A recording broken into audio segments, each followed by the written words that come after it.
Evening. I'd like to call to order the Lakewood City Council meeting, Lakewood, Colorado, September 23rd, 2019, 7 p.m. in council chambers. Will the clerk please call the roll? Paul. Here. Roybal. Here. Uwine. Skilling. LeBure. Here.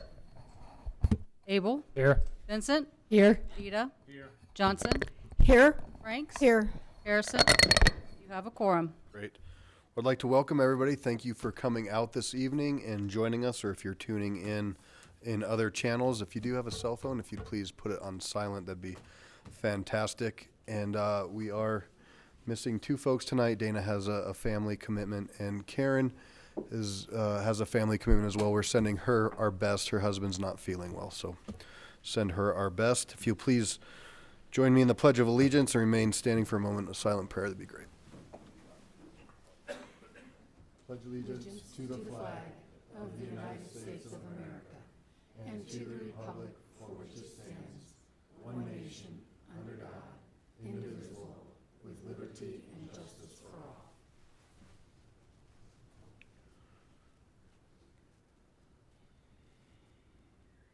Thank you. Please be seated.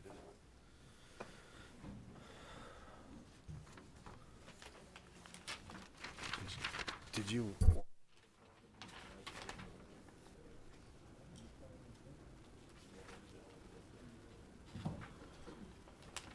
The clerk, please read item 4.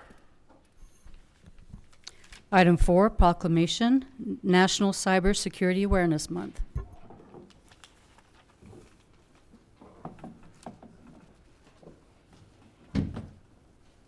Okay, so I'm going to invite Larissa Thomas, our Information Security Officer, to come on down and accept this.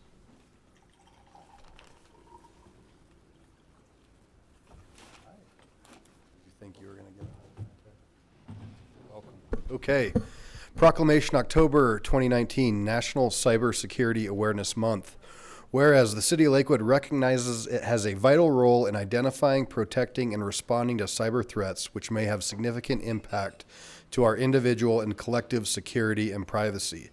And whereas critical infrastructure sectors are increasingly reliant on information systems to support financial services, energy, telecommunications, utilities, government service delivery, healthcare, and emergency response systems. And whereas internet users in the City of Lakewood's information infrastructure face an increasing threat of malicious cyber attacks, significant financial and personal privacy losses due to identity theft and fraud. And whereas maintaining the security of cyberspace is a shared responsibility in which each of us has a critical role to play, and awareness of computer security essentials will improve the security of the City of Lakewood's information infrastructure as well as the economy. And whereas the President of the United States of America, the United States Department of Homeland Security, the Multi-State Information Sharing and Analysis Center, and the National Security Alliance all recognize October as National Cyber Security Awareness Month. And all citizens are encouraged to visit their websites to learn about cybersecurity and to put the knowledge into practice in their homes, schools, workplaces, and businesses. Now, therefore, on behalf of the City Council and the people of the City of Lakewood, I, Adam Paul, Mayor of the City of Lakewood, Colorado, by virtue of the authority vested in me, do hereby recognize October 2019 as National Security Awareness Month. I'll present this to you. Thank you very much. Yes, and if you want to say, and do you want to say? Okay.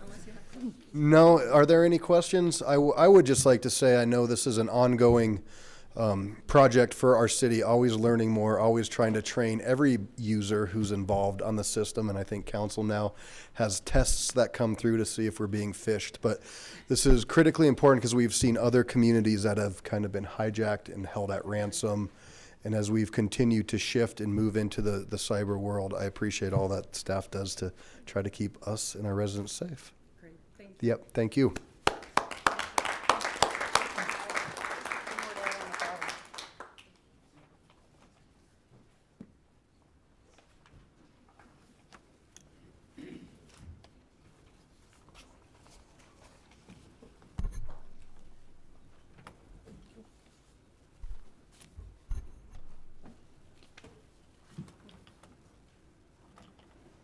Clerk, please read item 5 into the record.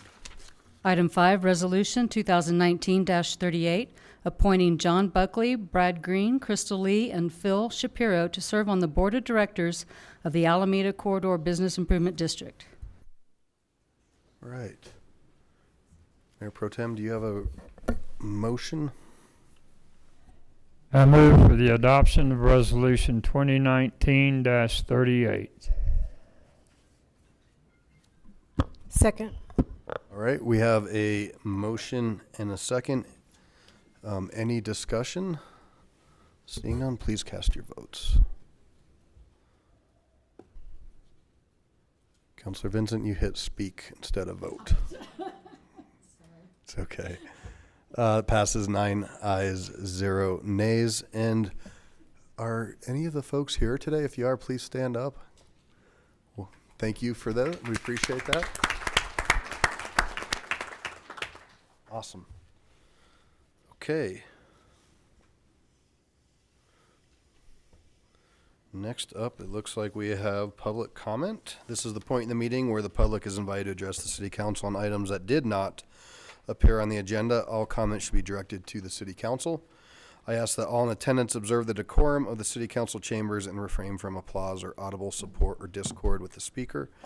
I'll read those names from the public comment roster and ask that you line up on both sides of the room on these aisles. If you have not signed up to speak, please stop by the clerks and sign the roster. This will help make sure that we have a record and can get you any answers to questions or follow-up that is needed.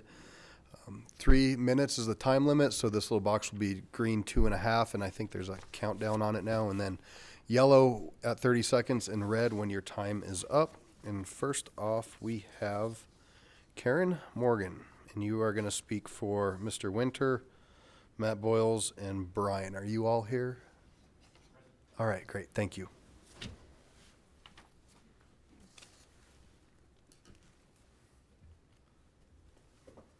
Good evening.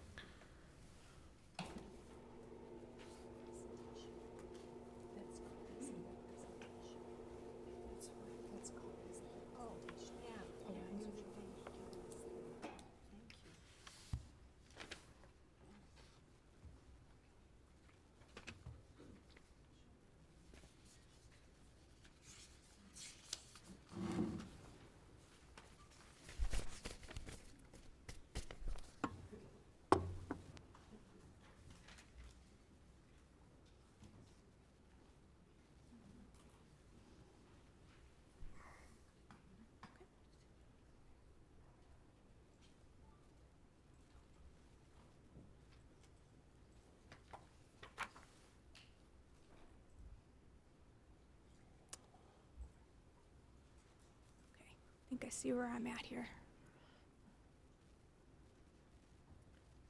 Madam Clerk, will you adjust the time, please?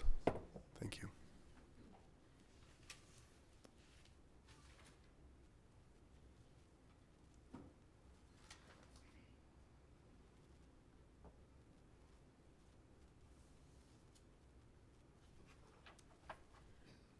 Good evening. I am Karen Morgan, a Lakewood resident of 23 years. First of all, thank you all for the time you put into this city and for your attention tonight. For the record, I am with a group called Crash that has been launching model rockets in Bear Creek Lake Park for 30 years. The park is now withdrawing its permission to launch as of 2020, and we protest. We are once again here to bring you facts that you may not be aware of. First of all, let me explain that we are talking about model rockets. Model rockets are toys made out of cardboard, wood, or plastic, having a replaceable engine that uses propellant, not explosive.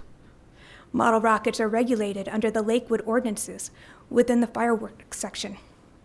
In the Public Peace and Safety chapter of the Lakewood Code, Title IX, fireworks are covered in Section 9.32.29D, which refers to Sections 5.20.030, which are listed here for you.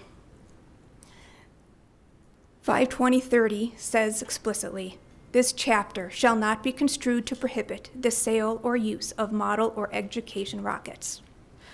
Let me repeat. The city's own code for peace and safety says it shall not prohibit the sale or use of model or educational rockets. Parks is now trying to apply the generic term dangerous missiles to these toys, thus unofficially rewriting code. Even if we accepted a new definition, the applicability clause pertains to the whole Parks and Recreation section, clearly allowing their use. We've had an evolving list of reasons for why the park has decided to ground us. The original letter stated that they are now excessively busy. Perhaps this is a reference to Lakewood's growth, but I have to hope that they are not suggesting that new users should be able to displace old users, or that a minority activity can be displaced by more popular activities that already exist in multiple locations. The park goes on to state that they've had increased conflicts, complaints, and natural resource impacts. We did a CORA request to find this information and find no documented evidence of any of these problems. In fact, the CORA records show that park staff said in emails that, quote, "we have not had complaints yet," and, quote, "in honesty, we worked fine with them there," end quote. The letter went on to state that model rocket use is against the municipal code. I've already shown you that this is not correct. So if those arguments are not real, maybe the real issue is the park compatibility. To that, I must remind you this is a multi-use park, with the uses decided by we, the citizens, and you, the council. Even using the erroneous dangerous missile interpretation, there is a clause for permission given by the director. If the city meant to prohibit any activity, the code would say prohibited. When the power to give permission is abused to completely prohibit intended activities, it is time to take back that power. Staff is not a policy-making board. You, the city council, are.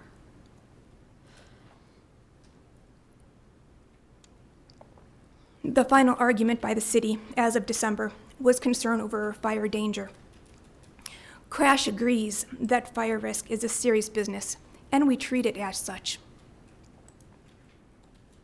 Councilors Abel and Johnson saw that for themselves when they took us up on our open invitation to join us for a launch. Thank you, councilors, for taking the time. We have fire equipment, extinguishers, water, and personnel on site and ready if there is a problem. We did have one such problem with a fire small enough to be mostly forgotten, and since then model rocket fire safety codes have become more stringent, and we've added more robust on-site equipment. Crash follows the national standards listed here and can respond even faster than West Metro, which is right across the street. I have heard it said that any risk of fire is too much. Let me point out that fire statistics show that the most common cause of fire is cooking, but most of us still cook every day. As far as model rockets, I defer to NASA, who says, if you follow the rules, model rockets are as safe as any other toy. As seen from Crash's viewpoint, there didn't seem to be any credible reason for us to be turned away from our long history in our designated official area. So we came to our city councilors for answer. We were lucky enough to have Councilors Franks and Skilling there to listen to us. Councilors Franks took the time to point us to procedures on how to find the information we need. Thank you, Councilor, for your time.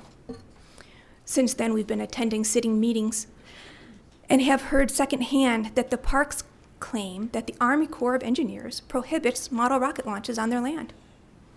Another Corps request brought us the park lease, which showed the city is fully in charge of recreational activities, including model rockets. The city may be under the misunderstanding that the Corps prohibits model rockets under the Explosives, Firearms, Other Weapons, and Fireworks regulation. However, model rockets do not meet any of these legal definitions. As we explained before, model rockets use propellant, not explosive. If the park would have been gracious enough to talk to us about these concerns, we could have cleared up any misunderstanding. To clear up any lingering confusion, I am putting up a decision by the Bureau of Alcohol, Tobacco, and Firearms. It says, as a result of recent court decision, ammonium perchlorate composite propellant, APCP, is no longer regulated under the federal explosive law. The history of this court case shows that there was not an actual problem with the model rockets or their engines, but that one department changed their term from, quote, toy propellant to model rocket engine, and other departments didn't keep up with the changes, so it created confusion. And after there was enough confusion, it had to go to court, and the government lost it because it was regulating what it shouldn't have been at any point. This is exactly what is happening today in Lakewood, as we let staff change the term from model rockets to dangerous missiles, and thereby lose the intended policy decisions of the council, opening the city up to the same legal action. A follow-up discussion with Councilor Franks showed that the Community Resources Director was providing additional information to the council that we were not aware of. So another thanks to Councilor Franks for transparency. That information included the number of calls to the park from the Lakewood Police Department. There is absolutely no mention of model rockets in that communication, so perhaps the director meant to show that the other activities at Bear Creek Park cause more problems than model rockets, in which case I have to say thank you to the director. We'd try. Her letter also said that the Army Corps would, quote, more than likely, end quote, prohibit fireworks close to the dam. I'm surprised that no one took the time to find a more definitive answer for you, but I can tell you that model rocket propellant, classified as UN 1442, is not a registered fireworks, all of which are listed here. This is probably more than any of us wanted to know about model rockets. Lost in this message is all the good things we do for families, scouts, Civil Air Patrol, and our scientific community. I'd like to thank all our neighbors who've offered their help and all the testimony we got for our last council meeting. Because of that support, the park staff reached out to us to meet. Unfortunately, it turned out that all they would discuss was alternative sites. They said they were moving the park into more passive pursuits and would not be able to accommodate crash any longer. My question for you, the City Council, is who defines passive pursuits? Who changed the official multi-use policy of the park? Was this you, or was it the staff? A final note. Crash leadership offered to help with any problems. We could advertise launch dates on the park website, perhaps signs along the drive like they do for other special activities, which would help answer questions so the park wouldn't have to be bothered as much. However, we were turned down. Now that we know that there aren't really too many problems with the park, we'd still be willing to help. These are common sense measures. We ask you once again to take action on this matter by changing the structure of the ordinance so that staff cannot make their own policy. To deny us use, our parks would need to change existing ordinances to turn multi-use to limited use or redefine terms. As it stands, the city code allows model rocket launches, and this battle for us to continue is an unfair burden to those of us enjoying our city's parks for decades. We need additional language and clarification to make sure park staff do not put this burden on us or anyone else in the future. Thank you. Thank you very much. Ms. Hannigan, and then Mr. Bauer.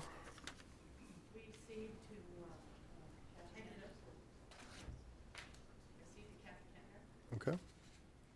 So, Mr. Bauer?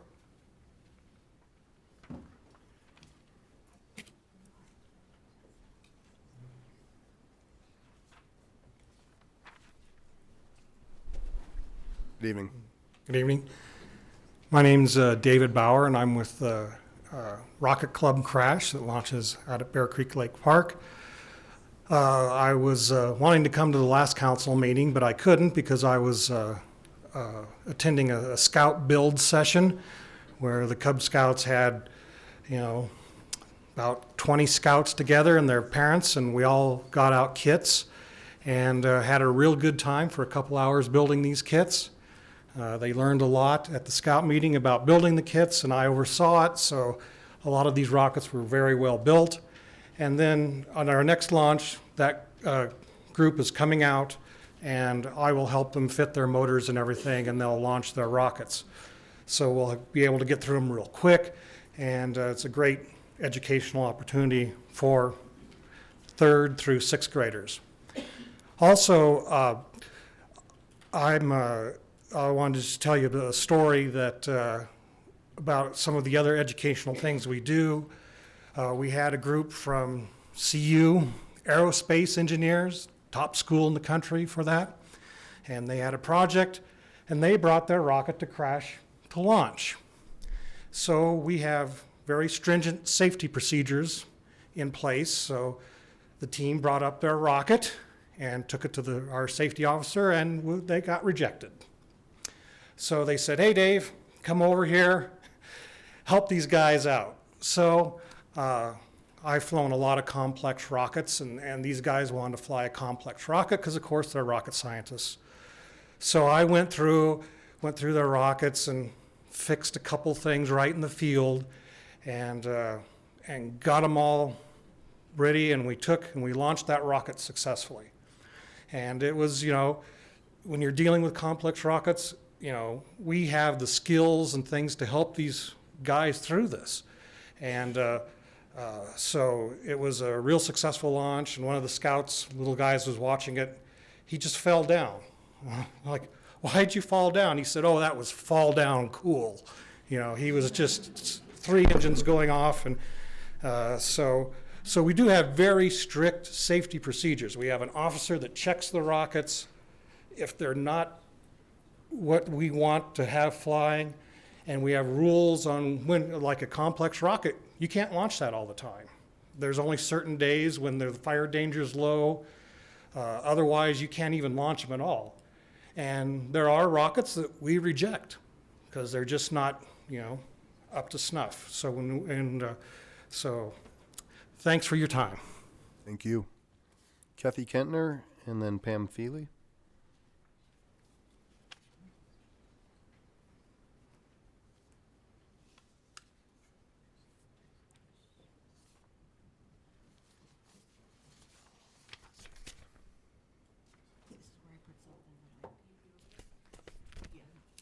Doesn't have to be right away, but yeah.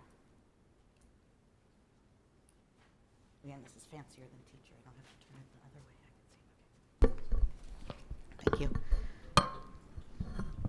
Good evening, Mayor and Council. My name is Kathy Kentner, and I'm here to address community concerns over the Strategic Growth Initiative and request that you, as a council, take an active role in directing staff to implement the People's Citywide Initiative. There seems to be some confusion as to what this ordinance actually does. The Strategic Growth Initiative provides oversight. It does not stop development. It does add a layer of oversight so that you, our city council, can make sure our comprehensive plan is being properly implemented. As an example of how important this oversight is, I would like to remind you that it was at your very last meeting just 2 weeks ago that this council, including the Ward 2 councilors, found that the staff recommendation was wrong and the proposed rezoning amounted to spot zoning, according to Councilor LeBure, and did not follow the terms of our comprehensive plan, according to many of the rest of you on council. Without this oversight, staff would have approved the wrong project for Lakewood. And that is what the Growth Initiative is all about, giving you, City Council, the power to make sure our city develops in the right way. By exempting large areas of the city, such as opportunity zones, you give away your oversight, and we risk projects that do not follow our comprehensive plan. It is a misimplementation of our zoning ordinance which prompted this initiative to begin with.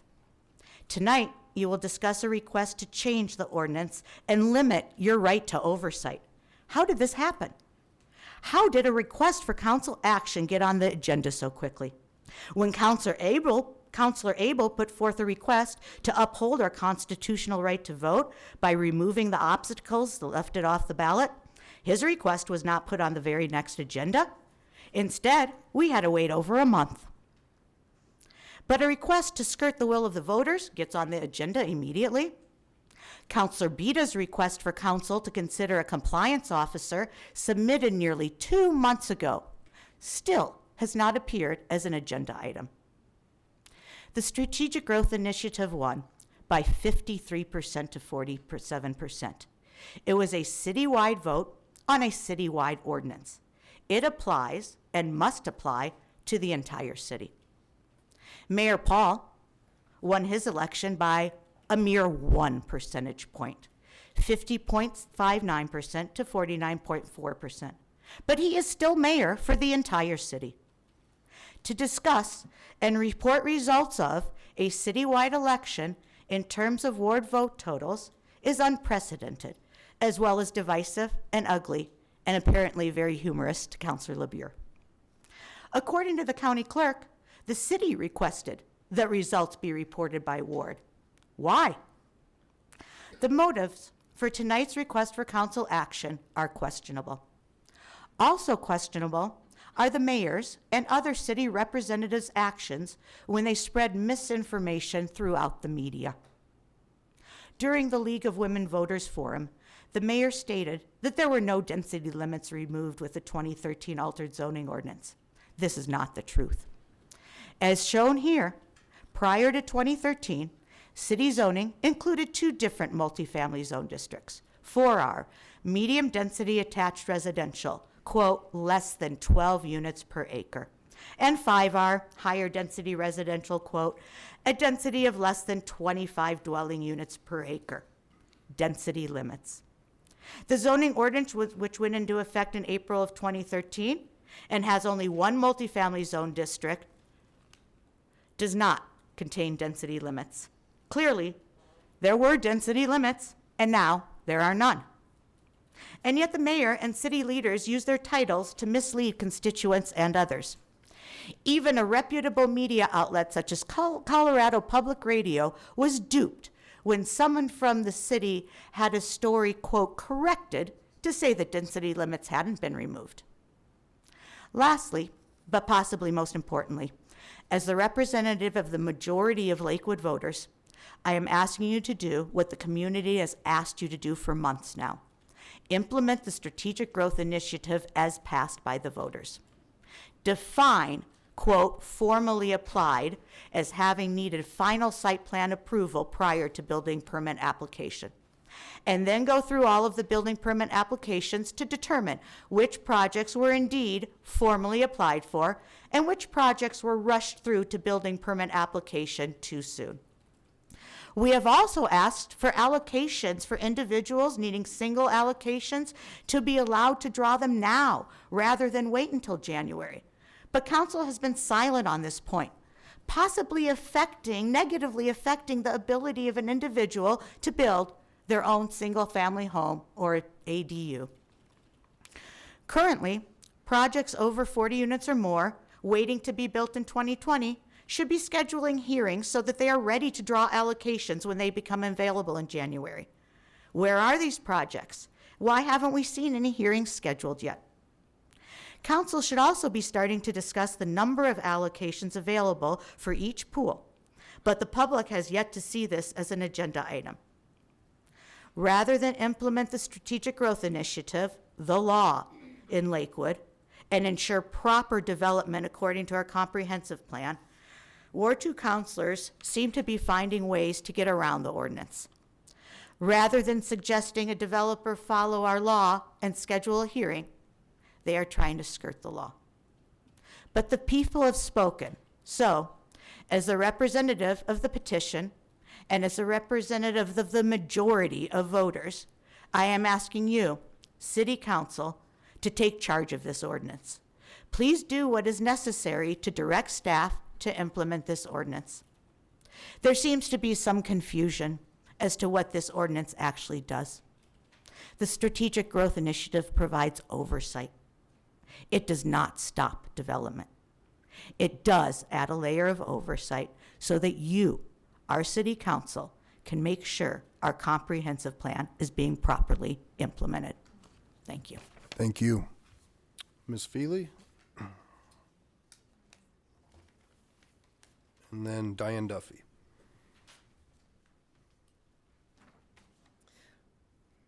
Good evening. Good evening. I'm here to talk about the new updated campaign finance reporting system that we worked on last summer and last fall. And it leaves it's wanting. Each candidate's report are in a PDF format and are 21 pages long. The first page has the name of the committee and the bank information, but I don't know how much cash is in the account or how much money has been raised until I get to page 21. Individual contributions are reported for the current report, but there is not a total that's cumulative for the whole election cycle. Reports are filed on paper and then appear to be hand-stamped by the city clerk's office and then scanned and uploaded. And they're not necessarily due on they're not available on the day that they're due. That seems labor-intensive to me. So, and the forms are not searchable because they're in PDF. So if we want to see how much a person has given across the board, we have no way of doing that. So this morning I spent about an hour downloading the mayoral reports, and from here I did a little chart that shows where we are. So in total, in the mayor race through September 3rd, about $50,000 has been raised between the two candidates, and expenditures, which are on a different report, are about $15,000. So for the next cycle, we need to work on this and make it much more user-friendly. Thank you. Thank you. Diane, and then Michelle Liberator? Is that? Good evening. Good evening.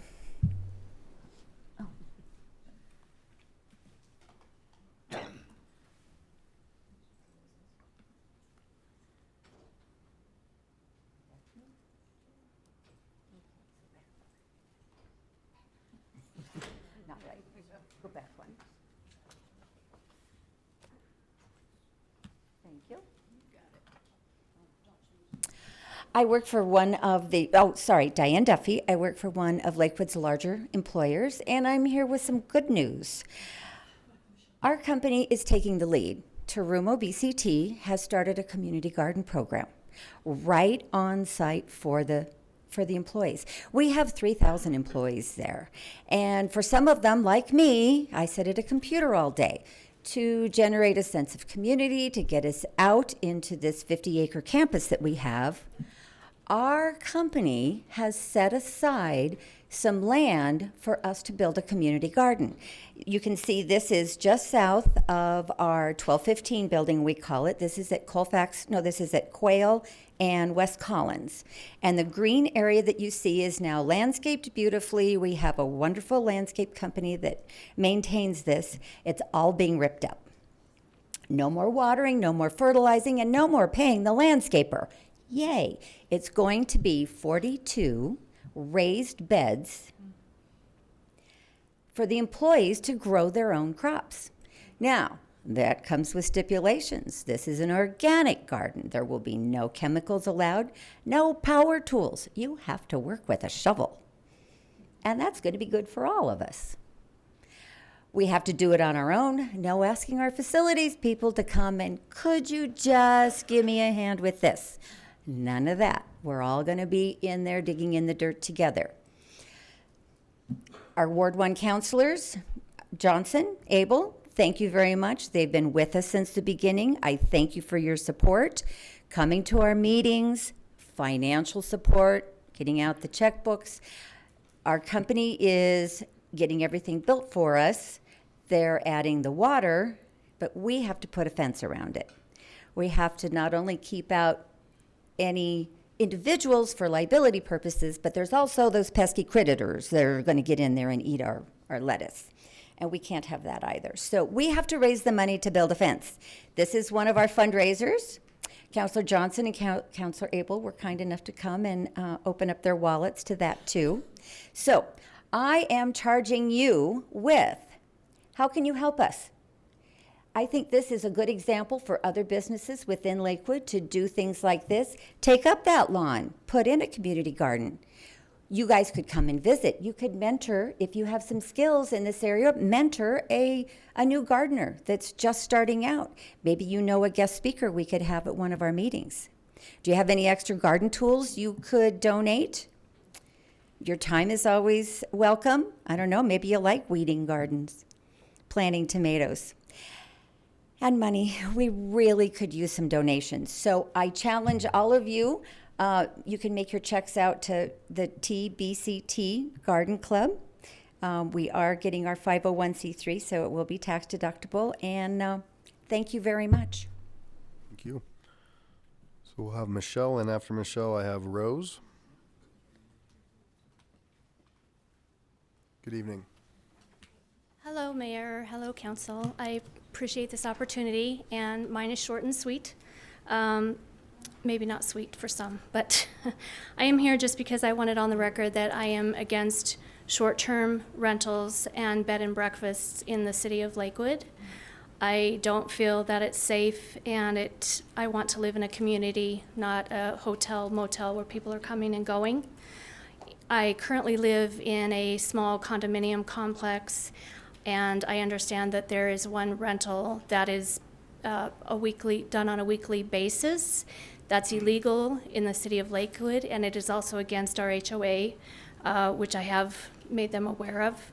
But I just wanted on the record that I am currently against that.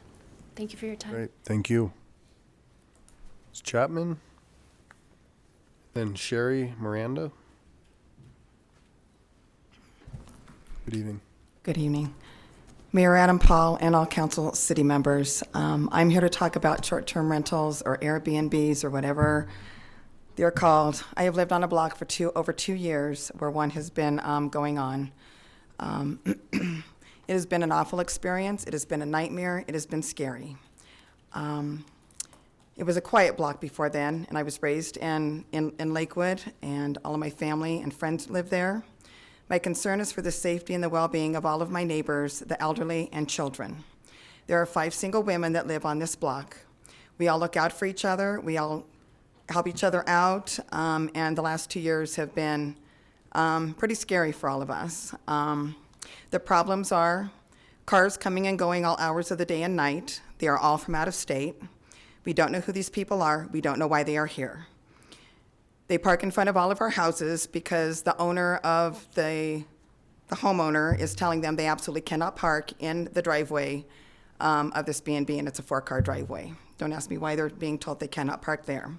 So then when we have our family members or our friends come to our houses, there's cars all up and down the street.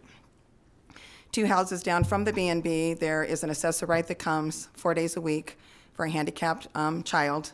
And half the time they can't even pull up in the driveway to do that. So I think that's pretty unfair to that family and that child. Our doors have been knocked on all hours of the day and night looking for the bed and breakfast. Food has been left on our doors from Uber delivery people. They've just left food on our door because they can't find the right house. We've had 3 neighbors on our block going through chemotherapy. So for them to be awakened by car alarms going off, cars coming and going at 1:30 in the morning, people moving in and people moving out, I think is pretty inconsiderate of that homeowner to not even consider that. The other problem is snow removal and trash. The homeowner does not live on site, so he has no idea who's shoveling, nobody's being told to, and then trash piles up. Cars have gotten broken into on our block, and all of this stuff never happened. I'm not saying we live on a perfect block at all. But none of this stuff happened, and everything that has happened on this block in the last 2 years always refers back to that house. Something or somebody at that house, it goes back to that. I've been in constant with the mayor's office. I've made phone calls to code enforcement. Code enforcement, probably a year ago, upped police patrol on our street. I thank them for that, but I've got police officers and sheriffs in my family, and I think that out of respect for our police officers, they've got better things to do than to drive by and see what's going on in these houses. They've got other things to attend to. Other cities such as Denver, Littleton, Arvada, it's been on the news. They don't want it either. Right now in Denver, I believe there's 4 people in jail for signing affidavits that they live on the premises, and they do not. And I get Lakewood doesn't have any of those rules in place right now, but I've been told 1 phone call it's illegal, 1 phone call it is. So anyway, I'm just asking that you take a look at this and consider it. It's not safe for any of our neighborhoods. Thank you. So I had Sherry, and then Doc, and then Chad, and that's all that's signed up. So if you still wish to speak, please come and see the clerk and sign in. Good evening. Good evening. I am Sherry Miranda. I'm with KW Commercial, a commercial real estate broker. And first of all, I want to express on behalf of our clients that are in the Lakewood area the appreciation to the council for opening up the conversation of blight again tonight with regards to Ward 2 and the opportunity zones. My question tonight, though, also has to do with the strategic growth initiative with regard to senior housing. And we've had developers that are interested in different parcels that we have listed for our clients that have interest in doing senior housing, and they feel they're getting conflicting information on how that falls within the strategic growth initiative. And so we would just like to get some clarification on that, how that applies, if they have to go into if they're exempt, or if they go into the allocation process, all of that. And again, this is on behalf of our clients that are in some ways have felt that their properties have been devalued based on some of these restrictions. Just wanting clarification for what can go on their properties. So thank you. Thank you. Doc? And then Chad? After that.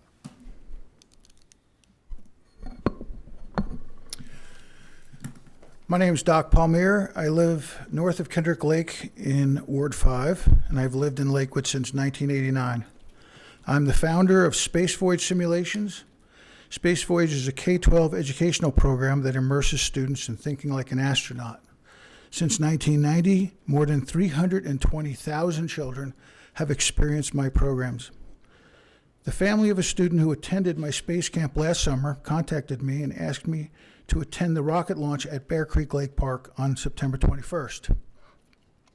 I attended that entire event from 10 a.m. to 2 p.m. I was impressed with the professionalism of the nonprofit group launching the rockets. They were organized, had clear rules, and a focus on kid safety and fire safety. They were patient and caring with everyone there. I spoke with more than 20 of the adults and many of the kids there. There was an excitement in the air, and everyone was engaged. It's important that children get to try new things and engage in activities that they have a passion. It's this engagement that fuels their learning, keeps them positive and working hard. Today, 87% of all adults are unhappy. I say it's because they were not allowed to engage in subjects that they were interested in as kids. We need to allow kids to take action and do things, not just play video games and watch YouTube. So your partnership with this nonprofit is important. Where else can families and adult rocket hobbyists learn about rockets in such an organized way? And it's a win-win situation. It's a win because the nonprofit organization is well established with continuity and strong leadership. They are committed to their cause. They're part of a national organization, have proven safety rules, and an $11 million liability insurance in place. They are the kind of organization every city wants in a partnership to offer special expertise, manpower, and at no cost to the city. Even better, every car entering this park pays, so it's a moneymaker for Lakewood. It's a win because it allows Lakewood to report having this city nonprofit partnership. Such partnerships are dreamed about by other cities. We've had this one for more than 30 years. This partnership should be part of the next effort to make Lakewood named an all-American city. It's a win because it allows Lakewood kids to safely launch rockets and learn from adult mentors who are there at every launch. Parents with kids can go to a safe place and learn about rocketry and talk to knowledgeable adults about an aviation career. It's a win since it gives Lakewood the opportunity to plan for growth at Bear Creek Lake Park and all of Lakewood's other 102 city parks. Bear Creek Park has 2,624 acres. It has space for this activity. I'm confident our parks and rec people and the city planners can figure it out. Let's get it figured out, and then let's go get some Lakewood community classes out at that park. Thank you. Thank you. Chad?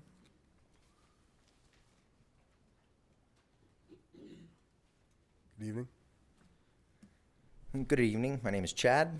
and I was hoping to talk about the high level of alignment between the Opportunity Zone purpose and the Lakewood Growth Ordinance purpose. When the Lakewood Citizen reviewed the citizen-initiated ordinance and we had to determine whether we would vote with or against the ballot question 200, it was a citizen ordinance that was the place to understand what we were voting on. I read the purpose and intent of Ordinance 200, which noted that this ballot initiative, if passed, would continue to encourage redevelopment of blighted and distressed neighborhoods. That was part of its purpose. Like any regular guy, reading material to make an informed vote, as everyone would expect, one is likely to start with the purpose, because when you get into all the nitty-gritty and the confusing body of the ordinance itself, you can always lean back on the purpose that was provided to help ground your understanding and to make sure you keep the right perspective in mind before casting a vote. And when I read this as the overarching theme and the purpose to include encourage redevelopment of blighted and distressed neighborhoods, I was absolutely thinking about all sorts of different areas throughout the Two Creeks neighborhood. I constantly walk, bike, and drive the Opportunity Zone streets and neighborhoods in Lakewood. And like this citizen ordinance has encouraged, we should certainly be encouraging redevelopment of blighted and distressed neighborhoods. God help us if that's not what we're trying to do. We don't have to bury our head and ignore our own common sense when we're looking at these obviously blighted structures littered throughout the Opportunity Zone, seeing parcel after parcel, meeting all of the Colorado legislative indicators of blight: slums, poor access, unsanitary, unsafe, site deterioration, lack of public improvements, environmental concerns, unhealthy, constant Lakewood municipal requirements. It's blighted evidence over and over again. Yeah, they weren't included in the very specific West Colfax Corridor reinvestment boundaries of blight. That's okay. The West Colfax Corridor Reinvestment Plan had a specific purpose of its own, and the citizen ordinance can stand on its own purpose and intents. The IRS's purpose statement for the Opportunity Zone regulations notes they were designed to spur economic development in distressed communities. So any voter thinking about encouraging redevelopment of blighted and distressed neighborhoods was without a doubt thinking of Opportunity Zone neighborhoods. You guys have the tough job of trying to apply the citizen ordinance, and I would recommend that when you're not sure how to apply this language in the ordinance, go back to what the writers told the voter in the original purpose. I've come here to speak on behalf of the single mom who can't talk tonight because she's trying to put her kids to bed right now and can't pay for a child care person while the city council meeting is going on. I'm here to speak on behalf of the hardworking Latino dad hauling cement up and down our sidewalks and doesn't speak any English as he fights for his kids to become first-generation college students. I'm here to speak on behalf of the molested child who grew up in foster care and now finds himself shooting heroin in Monterey Park to numb the pain and is currently unable to present here this evening. And I'm speaking on behalf of the children in these vulnerable neighborhoods whose lives will be significantly impacted by the opportunities and the people and the places they grow up. Recognizing that a lot of this distress hasn't actually manifested into their future lives yet, and we have an opportunity to change that. I'm here to speak on behalf of the grandma and her children and her grandchildren living under one roof and sleeping 3 to 4 to a bedroom as 2 full-time adults who are working every day unable to find sufficient affordable housing in Lakewood, and recognizing that they're Time's up, sir. more and more desperate. Thank you. Thank you. So that's all that is signed up. Anybody else? One more? Elon? Lon? Good evening. Okay. Thanks. I wanted to follow up on, what was your name again? Jeb. What Jeb had to say. I had the chance to speak before you guys on the work session when we were discussing blight. I spoke specifically on Opportunity Zone as an Opportunity Zone investor, as having the privilege of having that fund. When I spoke then, I said, there's not much time. If this is going to happen, if you're going to take advantage of the fact that Lakewood worked hard, Lakewood identified an Opportunity Zone in Ward 2, this blight needs to happen about a month ago. So now is close to a month ago, and we don't have much time. I understand there's a process, and I hope as you get into the discussion, I think it's Work Order 14 on the resolution that Jacob put forward and Sharon put forward, you can talk through what that process looks like and how fast that process can happen. The Opportunity Zone is a very time-limited scenario. That money's going elsewhere. I went elsewhere last week and closed a property in Kansas City. I'm probably going to close a couple more because it's not going to happen here. The time is what it is. The time's not on our side. And as Jeff said, Chad, it's good that you guys are the politicians and I'm just the investor guy. So, as he said, Bill Marino's here. You guys are about to talk all about the West Colfax bid and what good work it does. This one's a straightforward call. There are 7 items listed in Jacob Lebure's and Sharon's resolution, 7 items of blight that follow directly. This one's straightforward. It's not even going through the whole opportunity zone. This one's saying just the heavily zoned areas in the opportunity zone that are clearly underutilized. This one seems to be a pretty easy call. You got to figure out what that process looks like. That's above my pay grade. We have the town attorney here, Tim Cox, and I bet he can tell us what to do. I hope you guys can see through.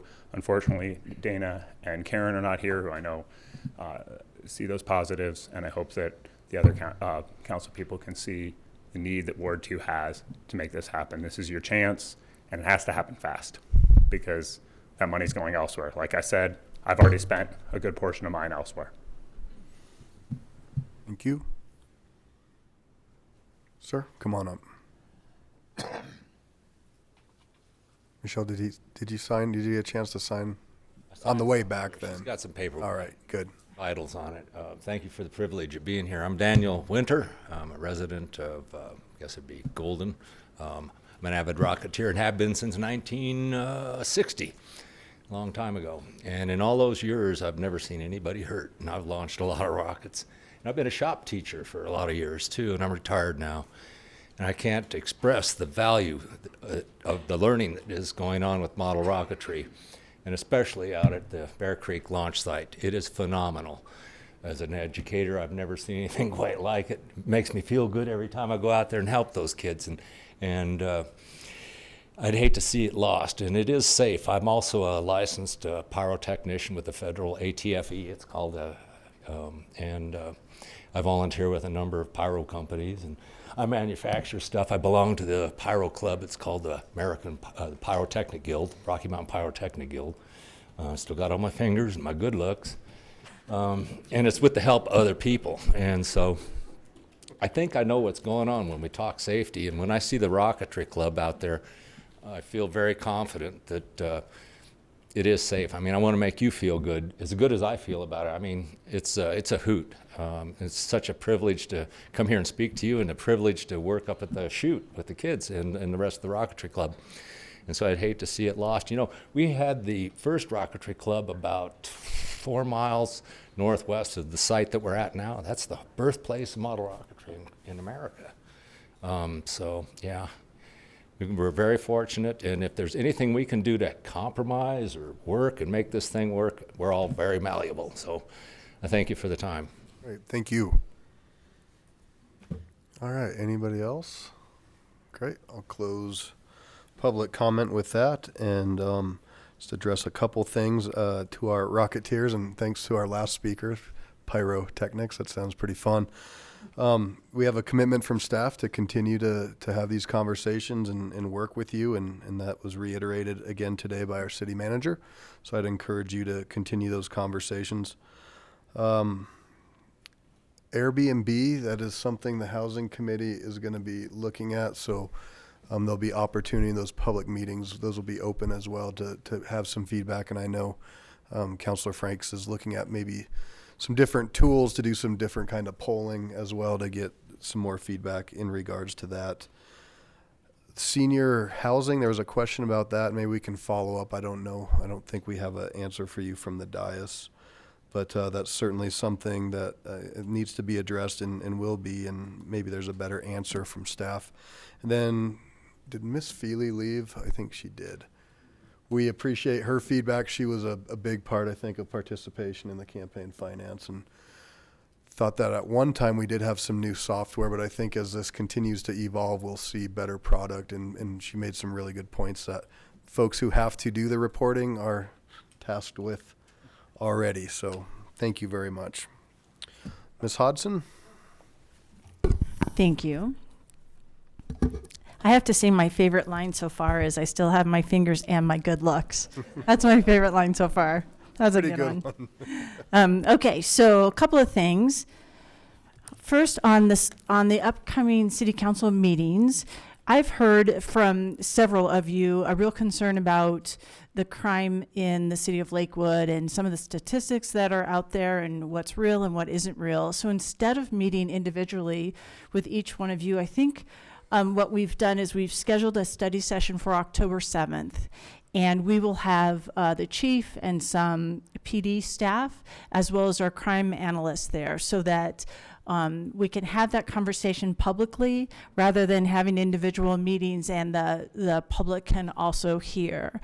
It's been requested. We actually recently had a real productive meeting with Councilor Beta, and I thought, let's do this as a group. I think it would be really helpful. So that is being scheduled for October 7th.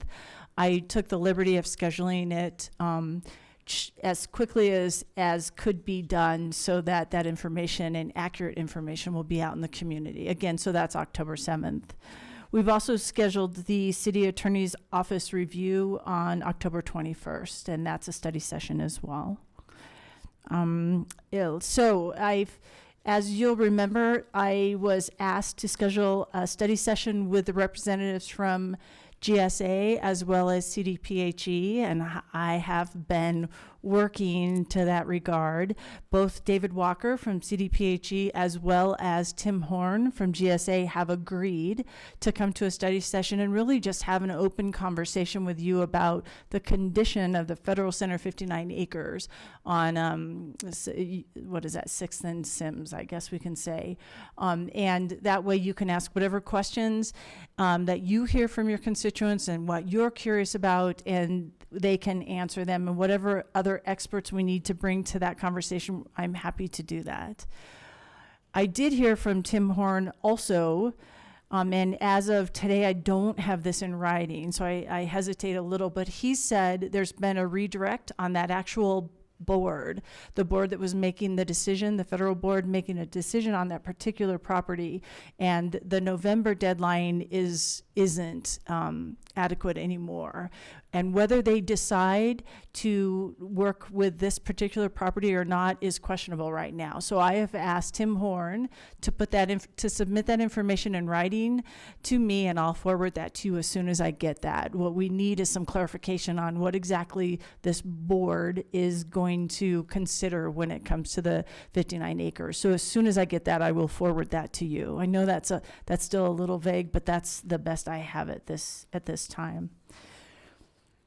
Tomorrow is the 2019 West Metro Veterans Fair, and I'll read this to you. The 2019 West Metro Veterans Fair is the 7th Veteran Fair hosted by the City of Lakewood and the Lakewood Elks Lodge. It will be held tomorrow, Tuesday, September 24th, from 11 to 3 at the Elks Lodge, located at 1455 Newland Street. This year, over 45 nonprofit organizations serving veterans and veteran families are slated to be on hand. As in years past, the Department of Veteran Affairs Health Services will be providing free flu shots for veterans. Additionally, as it has become a tradition of the West Metro Veterans Fair, the Lakewood Elks Lodge will also be hosting a backyard cookout for all who plan to attend. So again, that's tomorrow at the Elks Lodge from 11 to 3. And you may be curious about this. The Belmar Library, which is a neighbor of ours, is going to be undergoing a remodel very soon. In fact, early October. So they'll be closing for major renovations. And so the city is working with them to allow space in our parking garage for a temporary library kiosk on the southwest wall near the plaza elevator. So that's what that is. And it'll be activated in the next week or so. It will provide pickup and drop off for library materials for the community. There are parking spaces that have been repainted to allow for access to the kiosk. The installation of the kiosk will begin 7 a.m. to 9 a.m. and the 450 South Allison entrance to the parking garage may be closed for a short period of time while it's being set in place. But this is us just being a good partner to the library while they're closed down. So that's what's happening in the garage.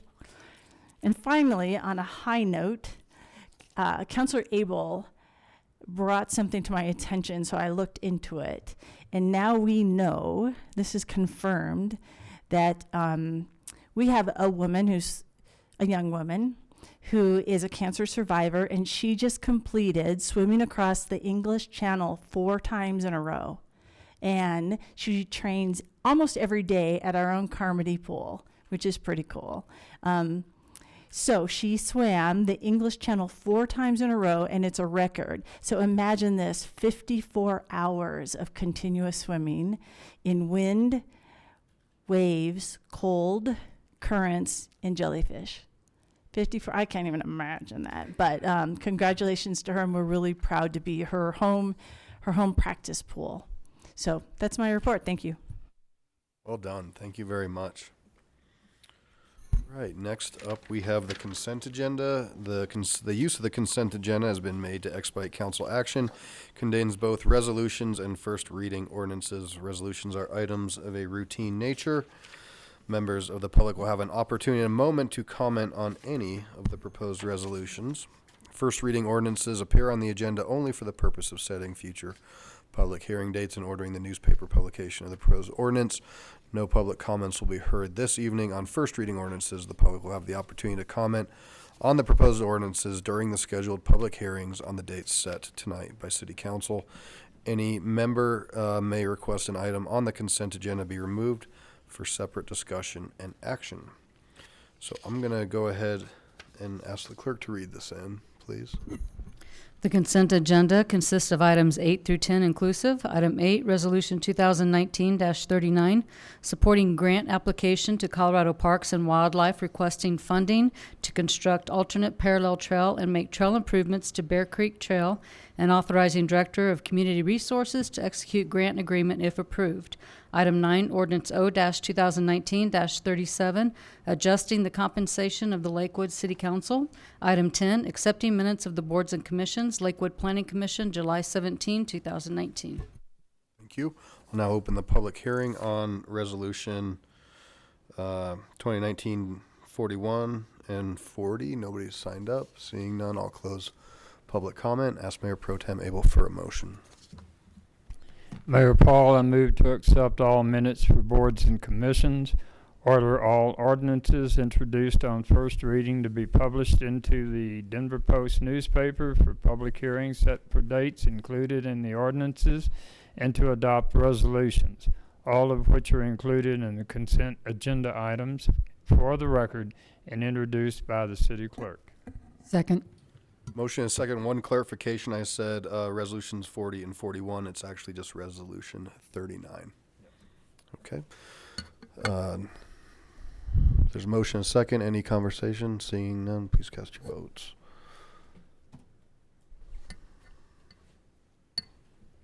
That passes 9 ayes, 0 nays. The clerk please read item 11. Item 11, Resolution 2019-40, approving the 2020 operating plan and proposed budget for the Lakewood West Colfax Business Improvement District. Thank you. Mr. Smith, looks like you're ready to go. Come on down. Thank you very kindly. Robert Smith, Economic Development Director for the City of Lakewood. One of the more exciting meetings, I think, during the year is the one in which we get to talk a little bit about the business improvement districts. We affectionately refer to them as BIDs. There are 2 BIDs in the City of Lakewood. One is along the Colfax corridor, and we get to hear from those fine folks first. And then we've got a BID also running along the Alameda corridor, and we'll hear from some of those folks that run that. Just as a refresher for you folks and the folks at home, BIDs are commercial properties which have voted to tax themselves, and then they are represented by the folks that are in those commercial districts. So commercial property owners, big lessees in the district, or representatives of those commercial owners as well. They also have to all be 18 to serve on the board, just so you know. You can't be less than 18. You've got to be more than 18. Good to know. With that, I'm going to make sure I can run the system over here, and I have an opportunity to introduce you to a couple of dynamic and diligent individuals from the West Colfax Corridor Business Improvement District, and I'll bring them up right now if that's all right. Mr. Kevin Yoshida and Mr. Bill Marino. Mr. Marino is the executive director for the West Colfax BID, and Mr. Yoshida is the president and chairperson. Great. Thank you. Good evening, gentlemen.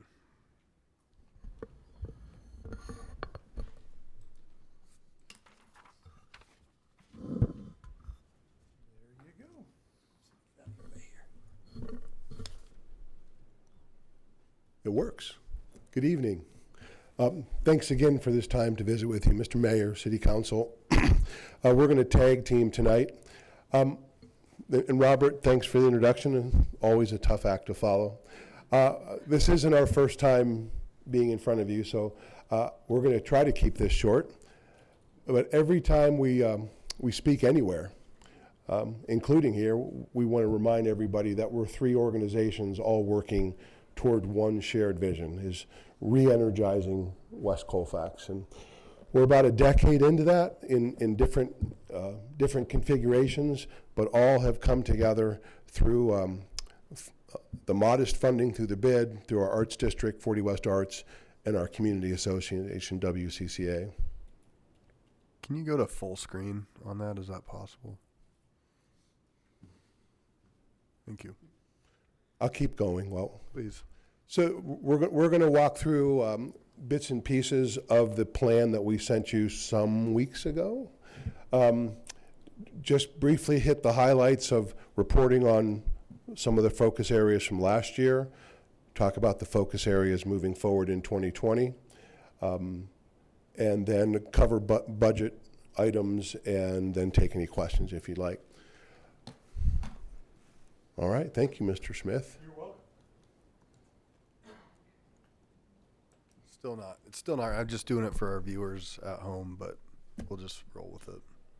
I'm not going to go through this slide item by item. This was the crib notes from the longer report. If you just wanted a refresher of the timeline of things that have happened since we started this process back under Mayor Steve Burkholder and his Blue Ribbon Committee that looked at West Colfax and what could we do to begin a revitalization process. And one of those things was to get a business improvement district formed. And it was in that very first West Colfax action plan adopted by the city in 2006 that had the first reference to the possibility of an arts district along West Colfax. The rest of those dates are there. They're also reflected in the appendix, so I'll move on. Just a quick reminder, we haven't been doing this alone. In fact, we could have never done it alone. This has been a partnership from the very beginning, and a partnership certainly strong and productive with economic development, but every single department in the city has had their hands in helping to lift West Colfax up. Certainly it took the community to come together, first to decide to tax itself so that there was some predictability in what we could do with some funds, but also to work together arm in arm. And we're going to show you just a few pictures later today of what that looks like. But the plans from 2004 and 2005, that West Colfax Action Plan adopted in 2006, all the way to the plans that you see at the bottom there were adopted in 2015. And with that, I'm going to turn it over to the president of our Business Improvement District Board, who was the co-chair on this West Colfax Vision 2040 plan. And just before I invite him up, I want to say thank you to him. All of the three organizations that I mentioned to you have volunteer boards, and they put in hours of time. And Kevin is a model that we're looking for in people that have a commitment to transformation. And his commitment on this plan and his commitment to the Business Improvement District and all three of the organizations along West Colfax is something that I'm very grateful for. So thank you, Mr. Yoshida. Please take over. Good evening. Thank you very much. Thanks, Bill, for that introduction. Our 2040 plan is really our touchstone, our keynote. I was having a conversation with Councilor Johnson before session tonight, and we were talking about how a community and conditions that are negative happen over time and without malintent, but sometimes they happen. And it takes foresight and vision and community discussions and dialogue and galvanizing that to maybe see a way forward. And that's really what this is for us. So we spent a year working with business owners, property owners, residents about what they thought West Colfax could come back into and be contributing to their community. And thanks to you all for passing that and helping us move that vision forward. And thanks to city staff sharing resources so that we had a plan that we could actually hold up in front of everybody and say, this is where we think we can go with a community and a point of view and an action plan. We got to learn how to run my thing here. When we were in front of you about a year ago, we did a 5-year look back. I thought it would be appropriate to just update those stats. So you'll see that last column there on where we were unable to report mid-year 18, but now into 19, how we're able to look back at our growth. So that blue table there speaks to how the district and the area are attracting visitors. That orange graph in the middle speaks to what they're coming for. So we're very proud to be able to put free programming out into the community, not only for Lakewood residents, but for Denver Metro at large to come and see how cool the momentum is on West Colfax. And a little more under the hood stat there. We look at our creative entrepreneurs and enterprises that are coming into the district and keep track of those. And over that period, we're still ticking up. We've over 500% since 2013 on that metric there. So we're very proud of the growth that's occurred with your support. Our focus areas, this is also a slide from last year that's been updated for where we are today. So we're proud to report that we're on track with all the initiatives we identified last year. And the one bar, number 6 there, showing progress is being made. But much like you, we all work with limited funds and overwhelming needs. So we always remind ourselves that corridor maintenance improvements is a big hill. We're making incremental progress, but know that there's always something out there to be done, and some things that maybe we haven't even seen yet that need to be tackled. The next map is a new graphic for this year. We thought it was important for us and also for you to just have a geographic look at some of the areas where we've been providing programs and activities. And if you kind of peek at the dots there, the 40 West Arts Core is largely perceived as that area east of Wadsworth, but through WCCA, through the bid, through 40 West as well, we've been trying to make sure with your counsel from past years to continue thinking west. And we've tried to do that, take that comment seriously and do that. The little arrow there, we didn't extend the map all the way down to the mills, but if you any of you keep track of our newsletter, we formed a good partnership with them to activate art in their hallway 4.5, I think they call it. The art line, this is not a new map for you, but always just a reminder of one of the cool new things that's happening in the district, and with a public-private partnership and with your help. I know Alexis Moore keeps you updated on the initiatives here, but we're really proud of this 4-mile walking and biking art experience that links city parks. I know you all deal with the importance of those in the overall context. We're trying to reinforce that with arts and culture, and you'll continue to see good news coming out about new art and programming that happens along the art line. Couldn't help but just to throw some pretty pictures, because we are an arts district, we are a creative district.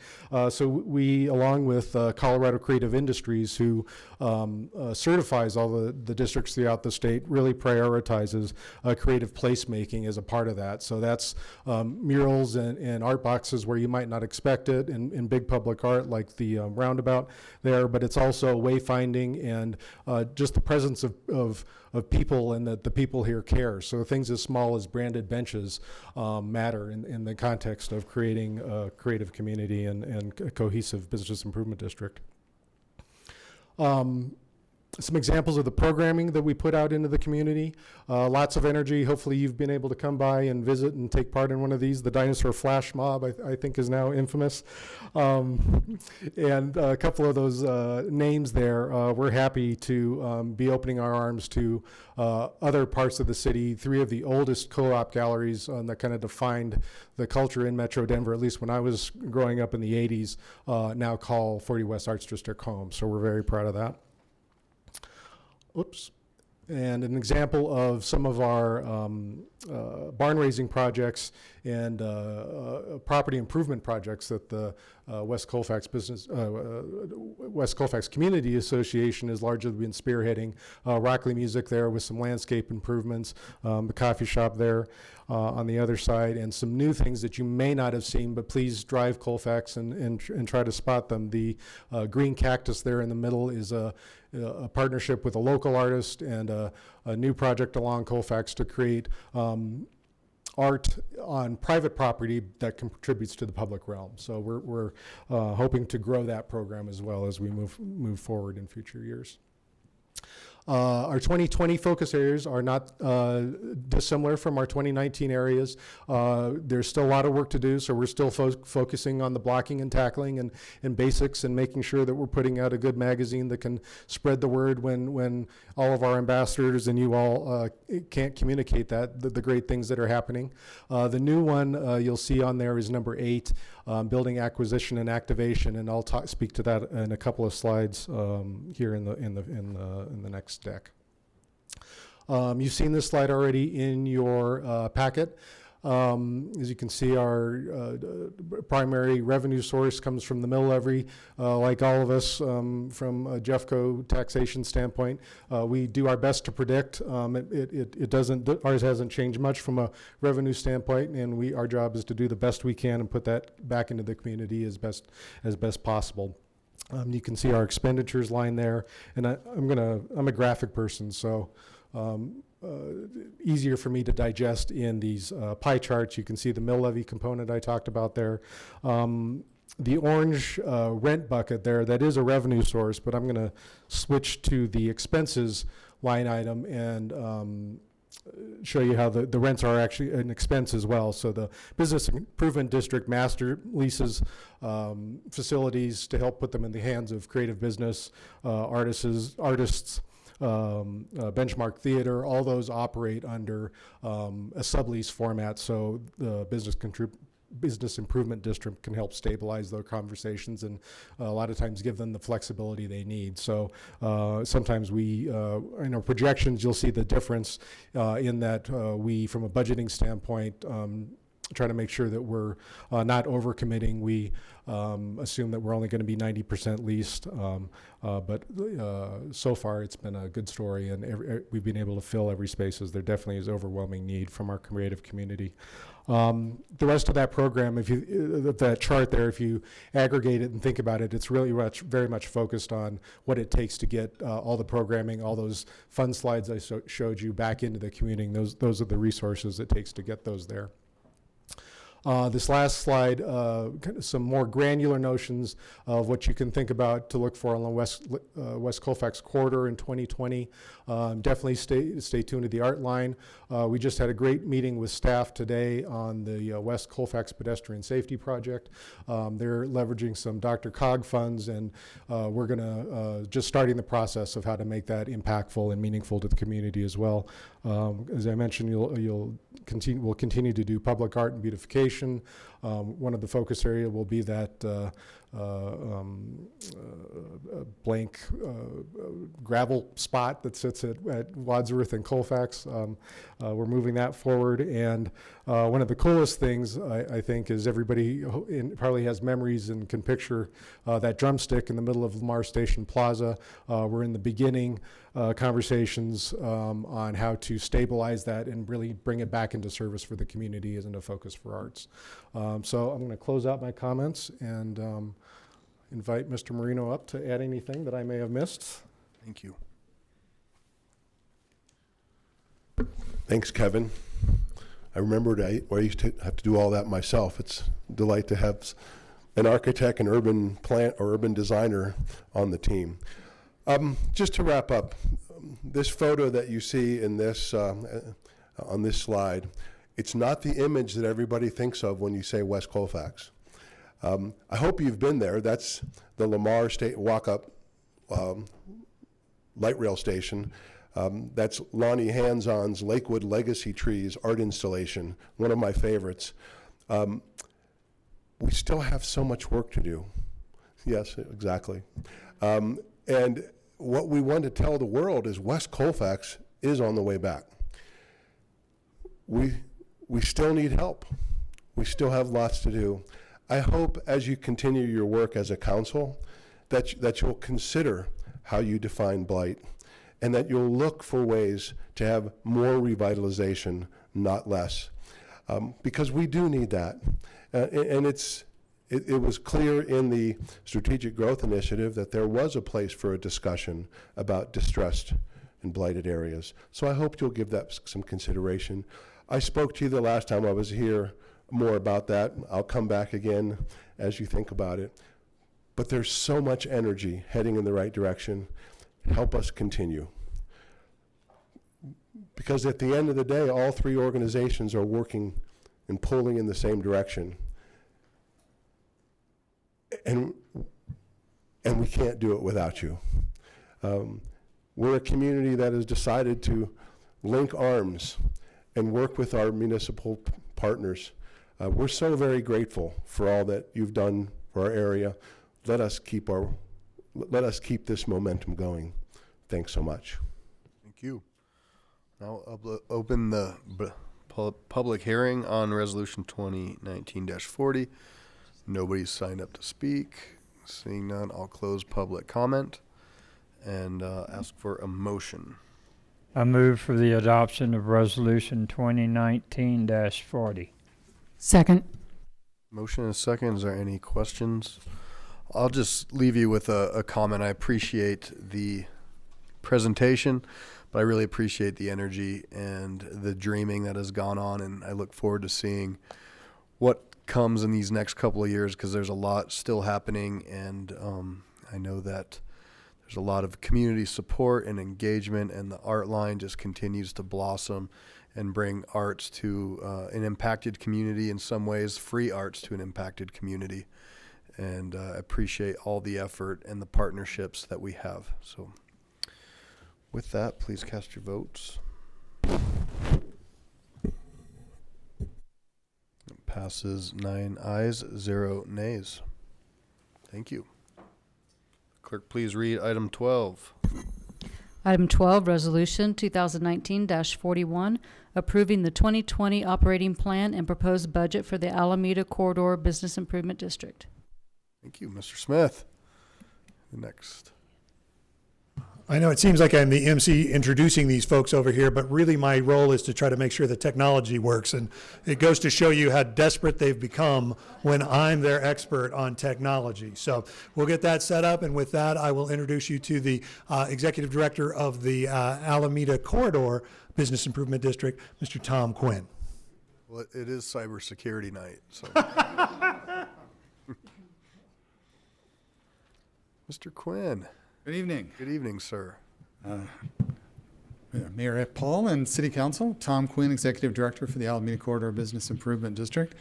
Happy to be with you again tonight to talk about our 2020 operating plan and budget. West Colfax is always a hard act to follow. There are our hipper cousin to the north, as I like to call them. So what we're going to do tonight is go over a little bit about the priorities for the Alameda Corridor bid and give you a recap of what we've done over the past year, talk about our focus areas for 2020. Now, interestingly, we just actually had our, kind of a long story short, we just had our bid retreat, board retreat today. It was actually originally scheduled for March 13 of 2019. If anybody remembers what that day was, the bomb cyclone. So we had to reschedule it, and due to conflicting schedules, we just had the retreat today. So fresh from that discussion with the board about our priorities for 2020 and the coming years. So with that, I'll go ahead and get started. Let's see, how do I move this forward? Oh, there we go. So I always like to start out by talking about there are two separate organizations here. Just Colfax is 3, we're only 2. So first we have Alameda Connects. We did, since the presentation last year, we rebranded. So we were the Alameda Gateway Community Association. Now we are Alameda Connects. So we shortened and simplified our name, trying to be more descriptive of what it does. But just to give you a short refresher course, Alameda Connects is a 501c6 nonprofit organization that was founded in 1997 funded primarily with membership dues. And the way that we're structured is that the Business Improvement District actually pays Alameda Connects to provide services. So I'm actually an employee of Alameda Connects and not of the bid.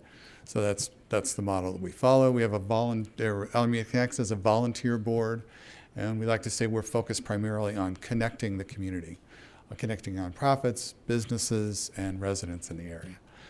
The Alameda Corridor bid was created in 2003.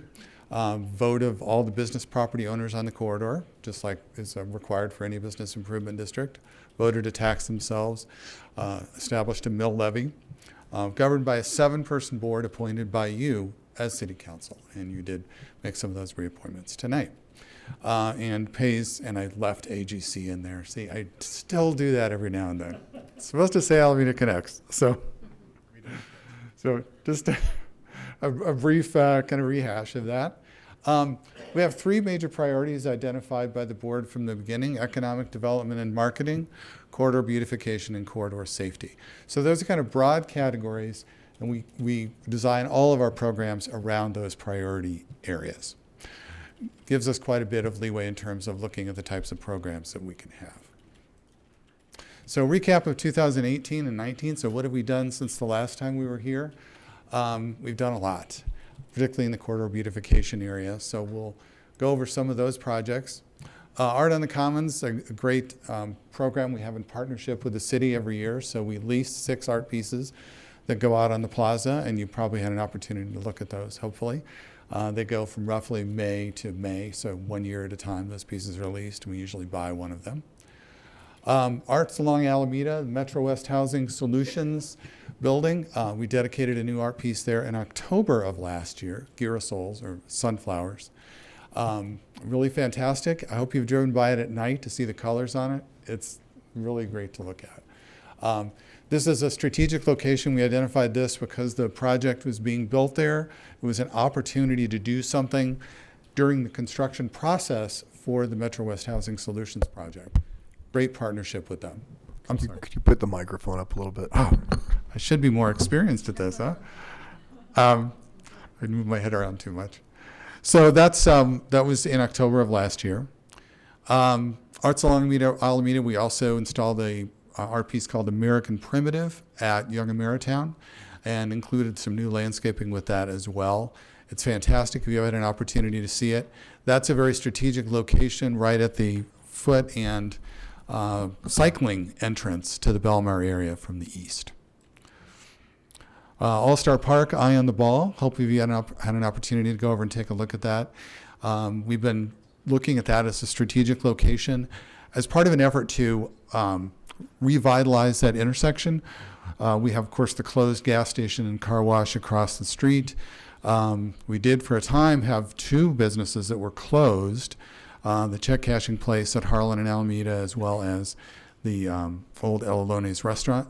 El Alones is reopened under a new name, Mariscos El Rey, I believe, Mexican seafood restaurant. And the check cashing place has been leased and is under construction now to become Telluride Truffle. So some steps in the right direction with that intersection. But this is our new art piece there. Hopefully you'll get a chance to go by and take a look at it. It's very cool. And just recently, in the last couple of weeks, Arc of Peace was installed in front of the village of Belmar at Yarrow and Alameda. Also a strategic location that had been identified for several years. Desert plants, one of the other areas we're doing is more smaller pedestrian scale sculptures as part of our overall vision for an arts and nature trail for Alameda. So we want people to be able to walk, bike, skateboard, however they want to get there. We're trying to create into a more of a unified overall cohesive experience on the corridor. So this is one of our new pieces, Desert Plants, Belmar Crossing. We did a lot of work on restoring our existing artworks because of damage from the weathering. That project is nearly completed. We installed state-of-the-art solar lighting for those sculptures to make them more visible at night, to improve security, and also solar lighting is just part of our overall picture for sustainability as well. Branding has been a big part of what we've done since we were here Last year, we've completed our branding process for the Business Improvement District. Prior to that, we did not have a brand. So we created a new vision, mission statement, and those are outlined in the operating plan. Created a new logo, as you see here. We now have 2 placards with our logo out on the corridor. We're adding also placards to all of our artworks, so people will be able to know that those were installed by the Business Improvement District. So a lot of work. It's a brand rollout is kind of a continuous process. It goes on. Branding is something you do constantly as an organization. One of our most recent projects, you may have seen this, these art, we call it sidewalk art. To make it simple, we have 9 of these installed currently. There are 4 at Wadsworth, 4 at Teller, and 1 at Benton. So the vision behind this is not just to create pretty pictures on the sidewalk, although they do look good, but it's to create an experience.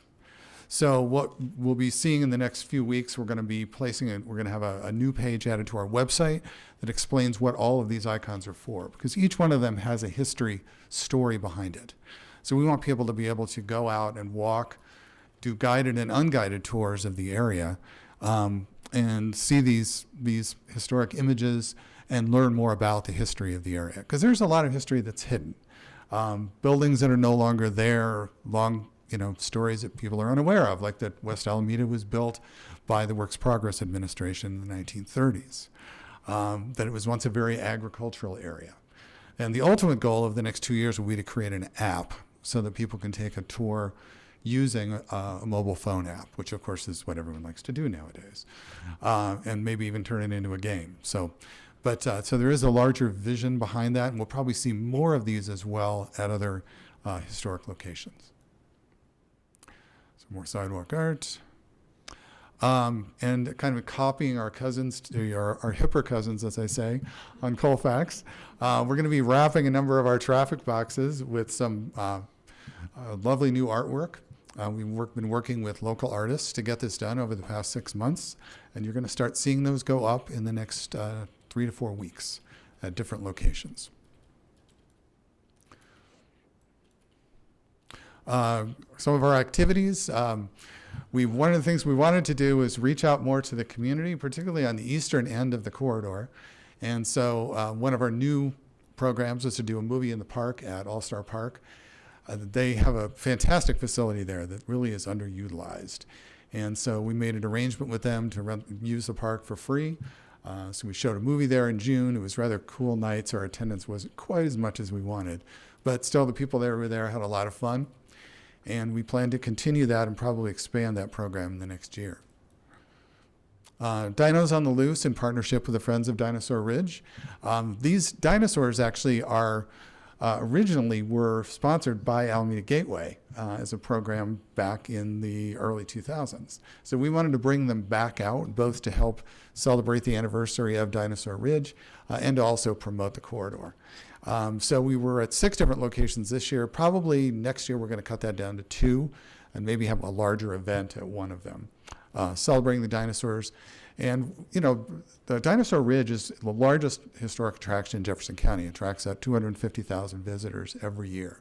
So, of course, we would like to work closely with them in promoting what they do and in promoting the corridor. So you'll expect to see more about that. This is probably one of the things I'm proudest of, and that's our zero waste effort at Festival Italiano every year. Last year we achieved a 23% diversion rate. I think we probably did much better than that this year. We'll have to wait for the final numbers. I think Councilor Franks came out to volunteer with us again. I think Adam Paul was there too. It was great. Oh, I'm sorry, and Sharon Vincent. Sorry, I don't want to leave anybody out. In partnership with Zero Waste Services and with Belmar, they've been fantastic partners to work with. The ultimate vision being we'd like to move more towards a zero waste corridor in general. The city, of course, already does a lot around zero waste events, but we'd like to help expand that and work with our businesses to make that more of a reality. So we held our inaugural Sustainability Summit in May, which was a well-attended event geared towards business sustainability. So we had a number of very good speakers there, and I think the people who were there learned a great deal about new ideas and sustainability. We plan to continue with the summit in the coming year. Historic bike rides, this is kind of one of the fun new things that we decided to do. And the bike rides have been leaving from the farmer's market. We did 2 of them over the course of the summer, and we visit different historic locations and just talk about things, hidden history in Lakewood. We call them fun, quirky, weird, because we try to include some fun stuff. And, we don't make anything up, but we do have some fun with it. So we're going to continue that. And actually this Thursday, we have a ride that's going to be leaving from the old 21 Brew House. We decided to try an evening ride in September because the others were held early in the morning. So event sponsorships we've continued with. Party in the Plaza, we have an arrangement with the city where we sponsor some of their larger events, like Party on the Plaza, Earth Day, and Cider Days. Festival Italiano, of course, the largest event held in public event held in Lakewood. And we're continuing our partnerships with the Boys and Girls Clubs and Young Ameritown. Financial sponsorships for those great organizations that do fantastic things for the corridor and for the city of Lakewood. Corridor safety, this is an area where we continue to work with the Lakewood Police Department. One of the outcomes from our retreat today was the need to take a look at what is happening with crime on the Alameda corridor and security, and see if there are additional actions that we can take as a business improvement district to work cooperatively with the Lakewood Police Department. I'll certainly be watching the study session on October 7th to hear some more information about that. And talking about our priorities for the coming year, the priority areas remain the same. Arts Along Alameda, we're planning on placement of new pedestrian scale sculptures in the area. Corridor murals, we have a couple of additional locations that have been pinpointed. One mural has been completed this year. It's a mobile mural on MDM plywood. I can never remember the initials that go in front of it. But we have that mural, and that is awaiting a location at this point. We're hoping for something on one of the city buildings. Still working on that, but you will be seeing that. Sidewalk art, we're going to continue that at key locations. Signage and wayfinding has been identified by the board as another key priority. So improving the signage for the downtown Lakewood area and wayfinding signage. So you'll be seeing more about that. We're actually working with a consultant. We'll be working closely with the city to make sure that that is done appropriately, and is, what we want to do is improve the user experience for the people who visit the area and for the businesses. Pocket parks, we have a couple of locations where those are going to be going in. We're going to be installing sunshades at existing bench areas. Those are in final design at this point, and we're hoping, if the weather stays good, we may be able to move forward with construction this year. Business grants for signage and facade improvements, that's been moving kind of slowly. We want to move that forward more quickly, do more of those grants. We do have a couple of situations right now where we've had applications, so we're going to see some funding. One example being Telluride Truffle, which is a brand new business to Lakewood that's interested in working with us on that. And of course, landscape maintenance. We have the wonderful improvements thanks to the Lakewood Reinvestment Authority. The Alameda Streetscape Project has really completely changed the appearance of the corridor. My favorite part personally is the eastern end, where it's a little wilder, a little less manicured. Go down there sometime when the wind is blowing the grass. The grass is tall now. It really looks fantastic. So continuing to work with that, following up on that major investment by the LRA to make the area even better. So we're working on our landscape agreement, our maintenance agreement for that right now, for the bid to take over some of that maintenance responsibility in the coming year. So we'll be getting that finalized soon. So with that, thank you very much, and I'm happy to take any questions you may have. Great. So why don't you take a quick break, grab some water, and I'll open public comment. Nobody's signed up. So seeing none, I'll close public comment and ask for a motion. Mayor, I move for the adoption of Resolution 2019-41. Second. There's a motion and a second. We have some comments or questions. Councilor Roybal. Thank you, Mayor. Mr. Quinn, thank you so much for what you're doing on the corridor. We the residents, appreciate it. And thanks again. One of the contractors happened to hit a main water line, and you guys came in and it was fixed within 2-3 days, got everything back to where it was, and continuing on. They're looking at putting some fiber optics along Alameda, from my understanding. Or what are they running underneath the ground? I have to say, I'm unaware of what they're doing specifically with fiber optics. I would have to find out from probably from Public Works. Okay. And when's your projection date for this project to be done? The streetscape project? Yeah. They started Phase D in August, and I believe the target is December. December. Right. Because they're redoing the sidewalks and raising the elevation there at Pierce. Right. I believe that target date is December. So would it be safe to say that the project will be complete sometime in May? With everything? In May of next year? Yeah. Well, the part I don't know about, and Robert may have an answer to this, is there's some work that's also designated to go on the north side. So, for example, there's not currently a sidewalk in front of Daddy Danks. Right. And the plan is to put one in there. It's just an asphalt lot. I don't know if, Robert, do you have any?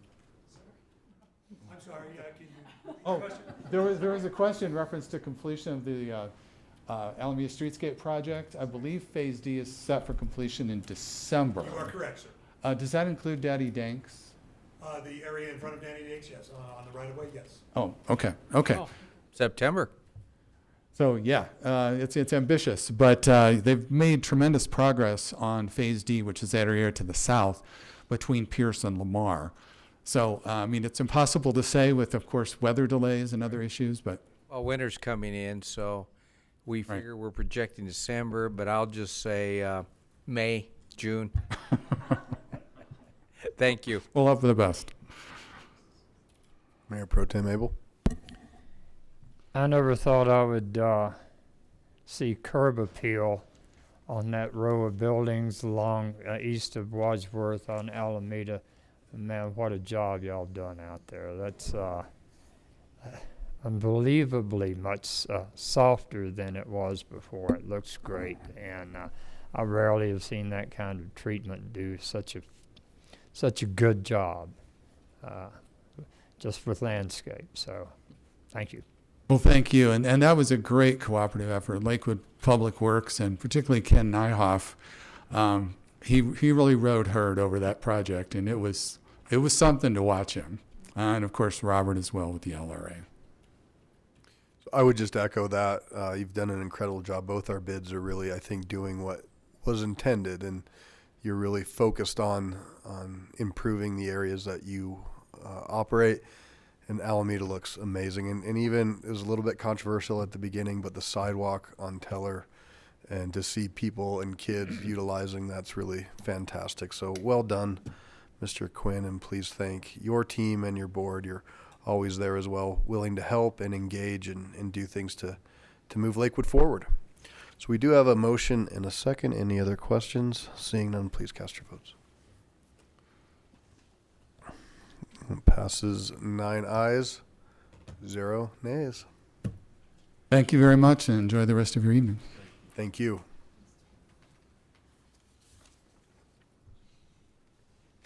Clerk, please read item 13.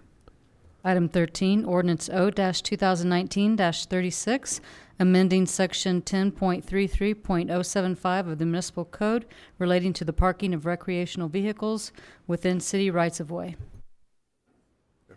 Yeah, I'll now open the public hearing, and nobody's indicated a wish to speak. Come on down. Yep, Nikki.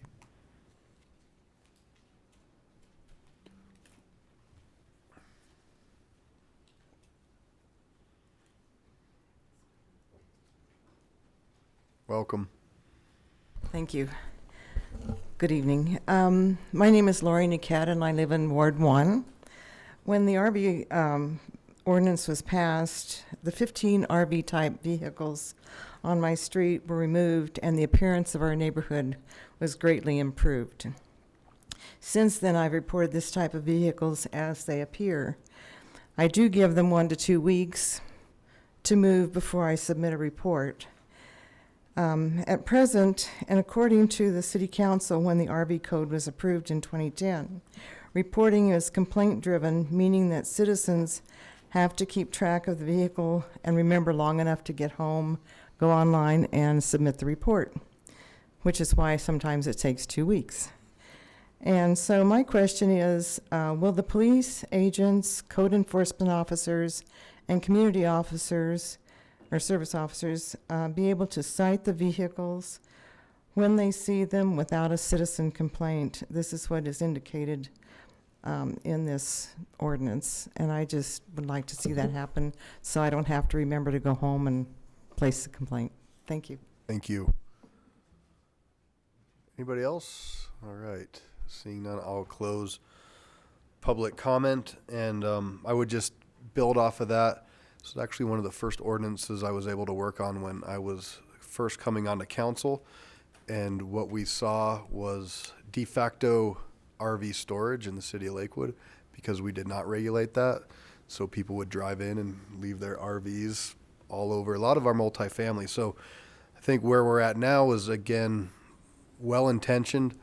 We probably have people taking advantage, hence the reason why we're here tonight. I do also want to echo, challenging part tonight is for some people, these are their homes where they're living currently. And so that's always something that is important to try to balance. But my hope is that there's other areas where folks who are utilizing our street parking to live in their motorhome, that there's other areas that they can work this out. So we do have a couple folks here, and I don't know if you want to address that question, if you would like me to repeat it, but I did not think it was just strictly report driven, that it was also, if you see it, you are able to engage. Gail Spencer, Community Code Enforcement. And it is complaint driven. It's primarily reactive to the citizens that call in. And that's based on effective and efficiency with the group. So let me build on that just a little bit, though. If you are parking one, you are required to have a permit. So if you were to see that and there's not a permit, then therefore they'd be in violation. But you're saying because it's strictly complaint driven, you're not looking for that? That's correct. And just to clarify, when you said the permit, that's only if you require a 2-week stay.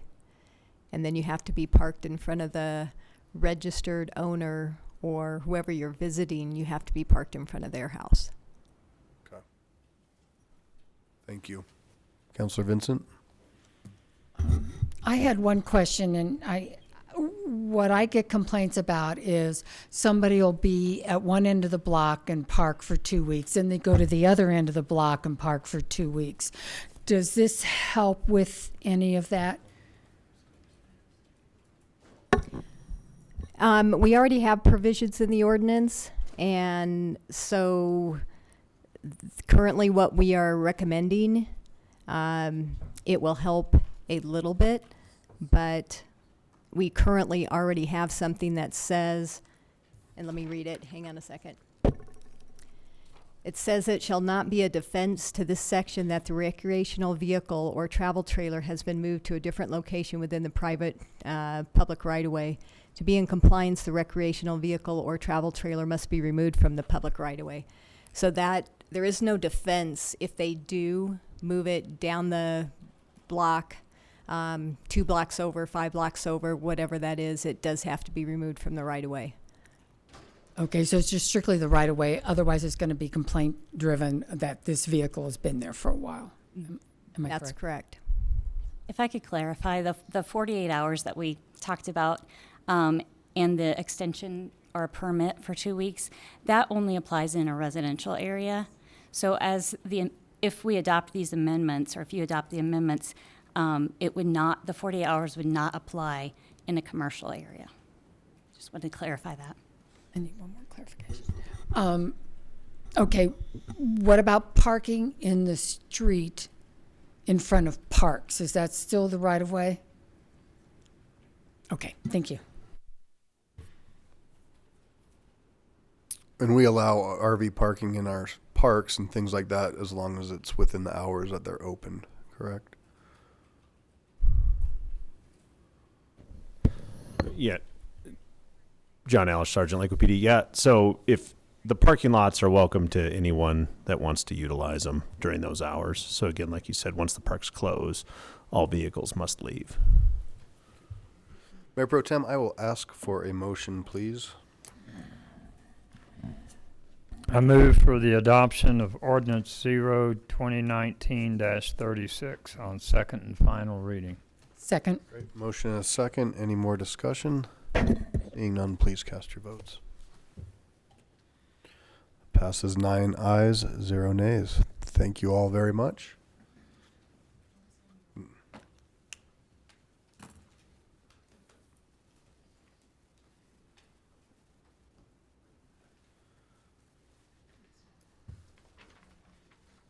And Councilor Johnson, I'll thank you for bringing that forward and making that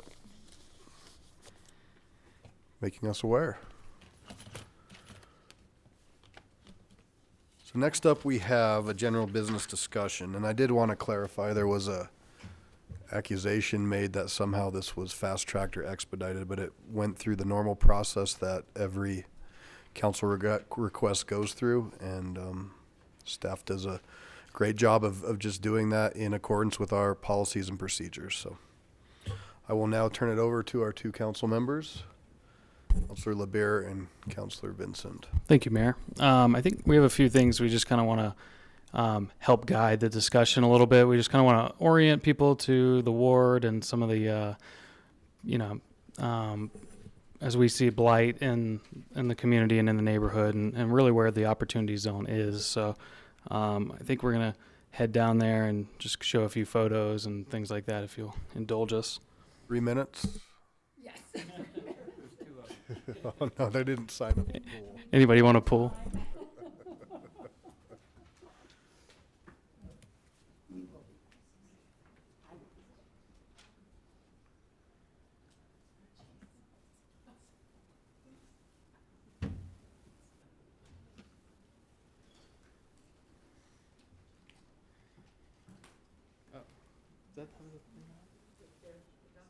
Yeah. Whatever one works.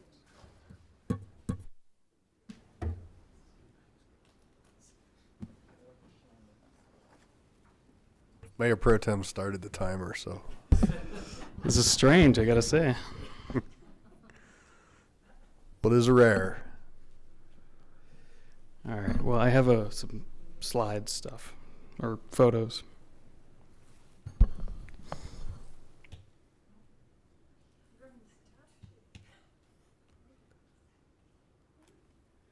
All right.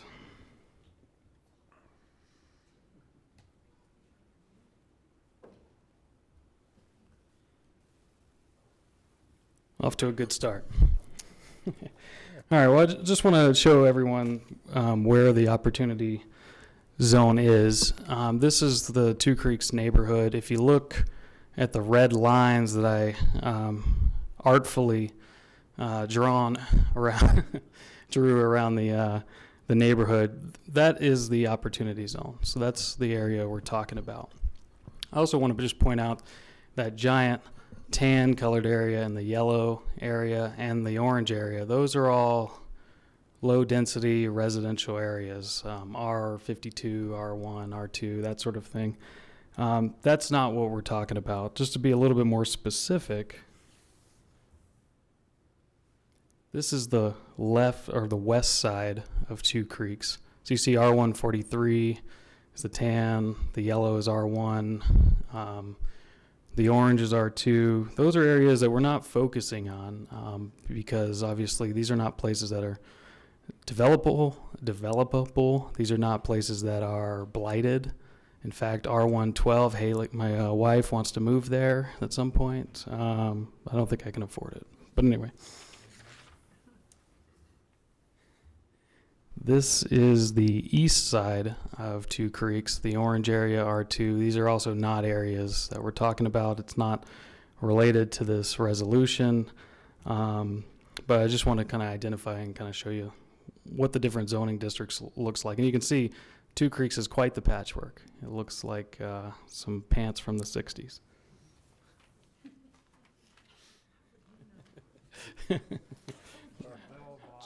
Charlie would know. Charlie's still out. So really, the area we're talking about in this resolution are all the areas within that blue line that I also drew, and that was a lot of fun doing. So you can see the blue lines within the red lines. That's the zone districts we took a look at within the opportunity zone, and I'll show you why. And these are, you know, we kind of picked out some random spots within these different zone districts, but this is an example of the RMF. You'll notice I went ahead and made it simple, so I tried to label them all here. So that's an example of just a regular neighborhood in the RMF in the Two Creeks neighborhood.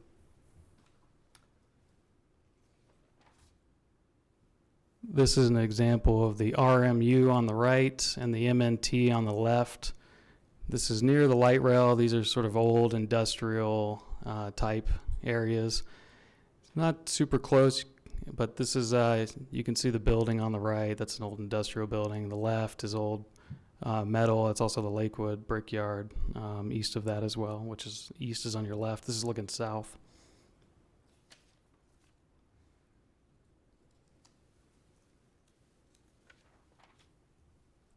Here's some example of Sheridan. This is the MGU, southeast part of the neighborhood. This is an example of the MRT. Cuts right through the neighborhood. The light rail is just behind some of those bricks or whatever that pile of stuff is over there. Another example of the MRT. I'll try to speed through this, but just want to give you some idea of what we're talking about. This is the MGT, Sheridan, east side of the neighborhood. You can see my little Google figure too. This is further south on the MGT as you head down Sheridan.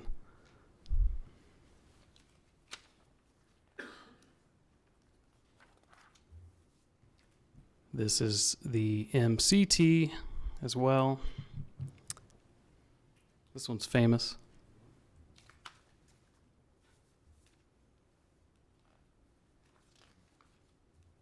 This is the MNT. A lot of, obviously a lot of old industrial space right there.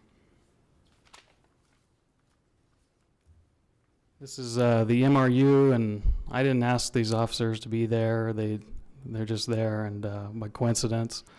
Yeah. This is the MRT near the light rail.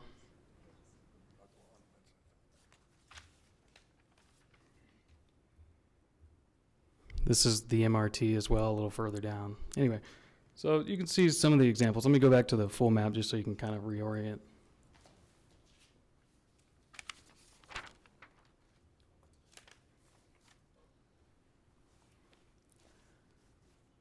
So these are all the areas we were talking about. It cuts right through. This is the light rail right here. So you can kind of see this makes sense why this would be an older industrial area. This is right through the middle where that kind of brickyard area I was telling you was. The reason we're talking about this is because obviously the ordinance, the 200 initiative, it talked a lot about blight, and I believe it got a lot of our citizens on board with it because of the discussion about blight. People felt like these are areas that would be exempted, and these were areas that people or development would still be able to happen or occur. I'm not trying to make this up. This is on their website.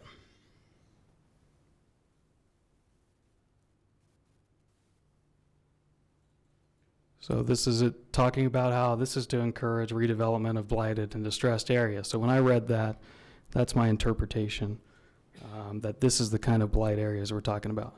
Now, I understand we're still trying to, I think we're still trying to define and understand this and refine this, and that's really what this discussion is about. This This is not a for or against, pro or con. To me, this is about let's get it right. And I'm a policy person. That's my background. My background's public administration, public policy. I've worked in government for the last 15 years in some capacity, and worked on different boards and things like that. And so I'm just trying to refine this and get it down to what it is supposed to do. That's my ultimate goal. And if we want to look at, you know, repealing, I hate to use this as funny though, because it's from the, you know, the feds. If we want to repeal and replace some areas, that's okay too. I just think we need to get down to what this exemption is for and have a real discussion and refine it and use it for what it was supposed to be used for.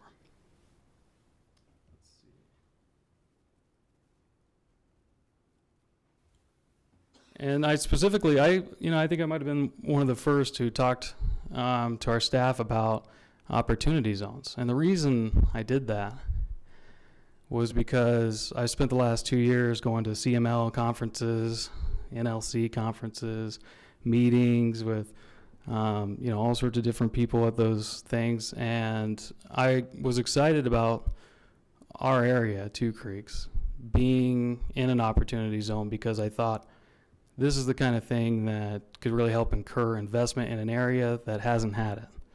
And it just hasn't been going there for a lot of different reasons, which we could talk about. It's not an easy subject. But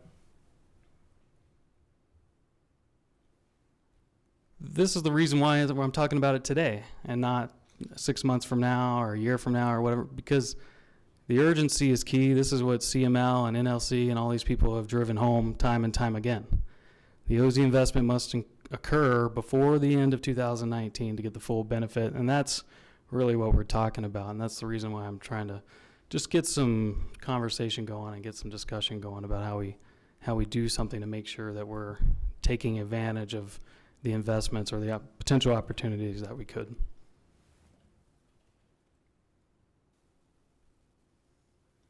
And this is the other reason I'm willing to refine this, because this area right here, that's currently in our blighted area.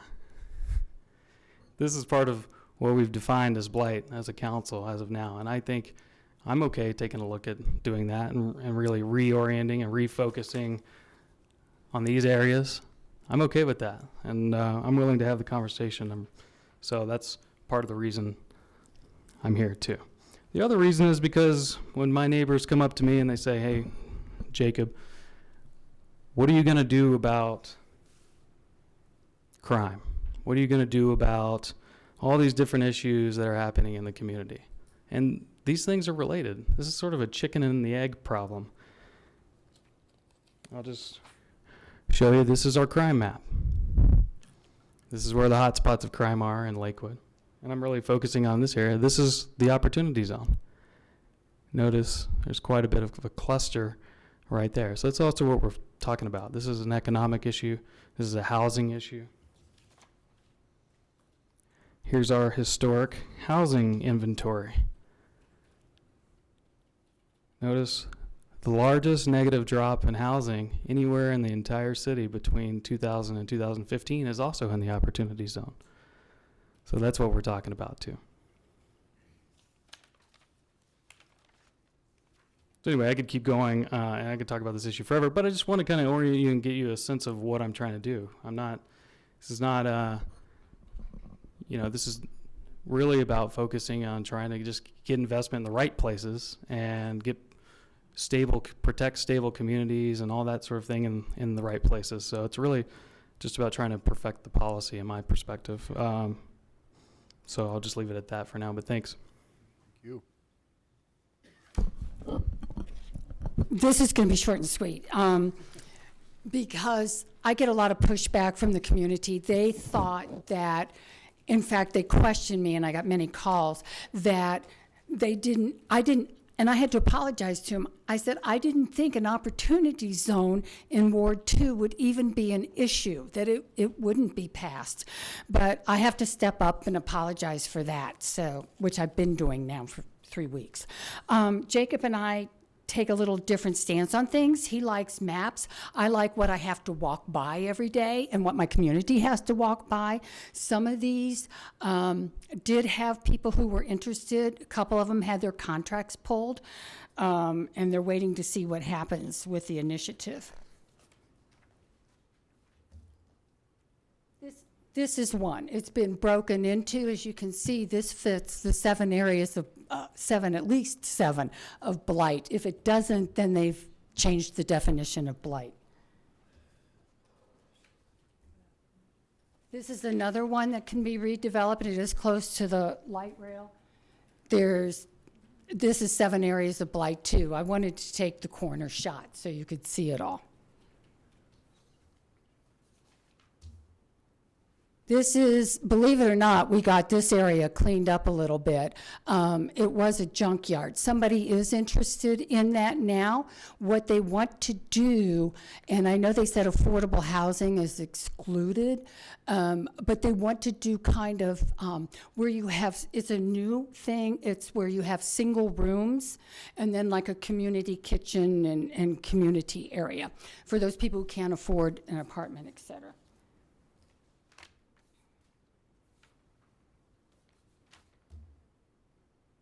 And this is just another example. We have big problems with this. Somebody wanted to develop it where it's broken into and people are living there and the police are called quite a bit.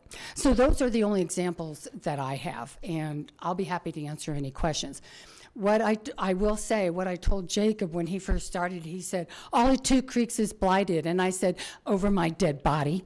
Okay, that won't happen. It's got to be very limited. And, you know, because we have the country club area in there and everything else. So that's it.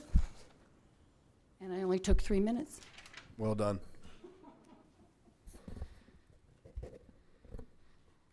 So I'll kind of frame, because there is a resolution in here, but that's not how we would go forward with adopting a resolution at this point.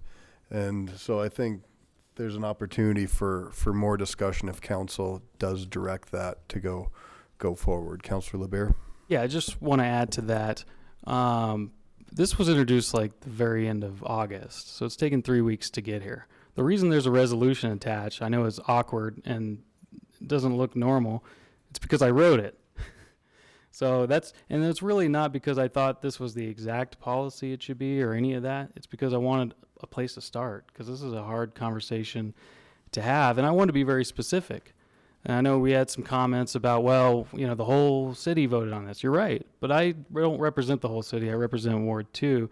I looked for the areas I thought were most appropriate in Ward 2 and that I know. I don't want to presume to know what's going on in Ward 4 and Ward 5 and Ward 1 and all these different issues. I focused on a narrow focus on Ward 2, areas that we both had some agreement that there was a lot of blighted issues, and I tried to narrowly tailor it to those those specific places. It's not perfect. There's so I want to make that clear, and I think there's definitely room to make adjustments. But the other thing I want to add is just that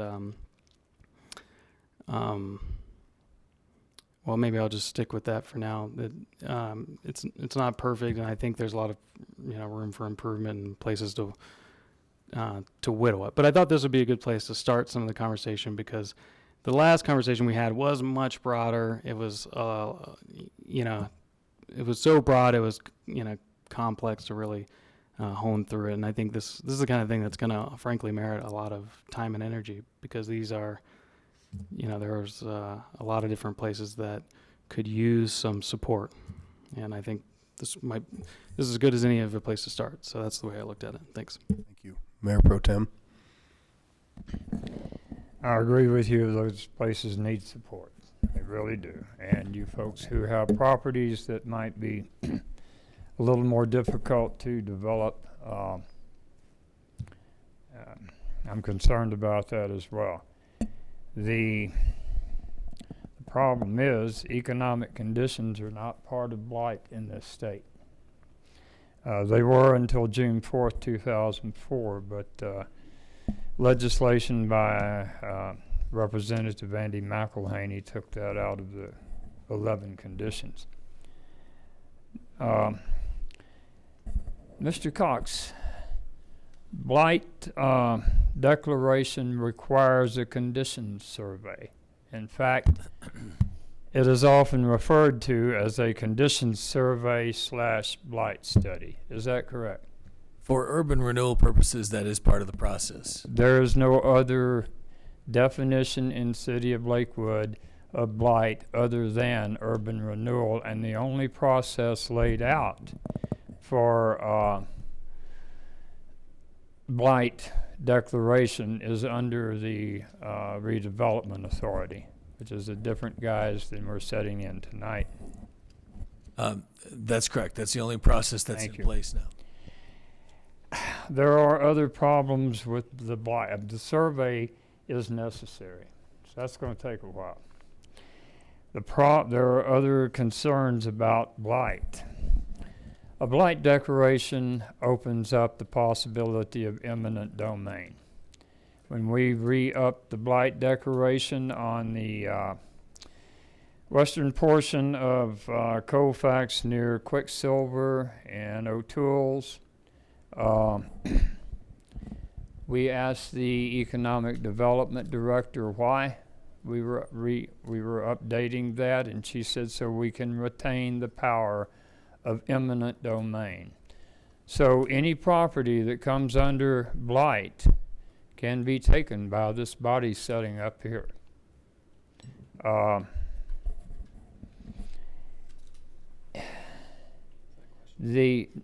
No, that's a statement. Okay. The process, I'm having a problem here because there was an executive session held.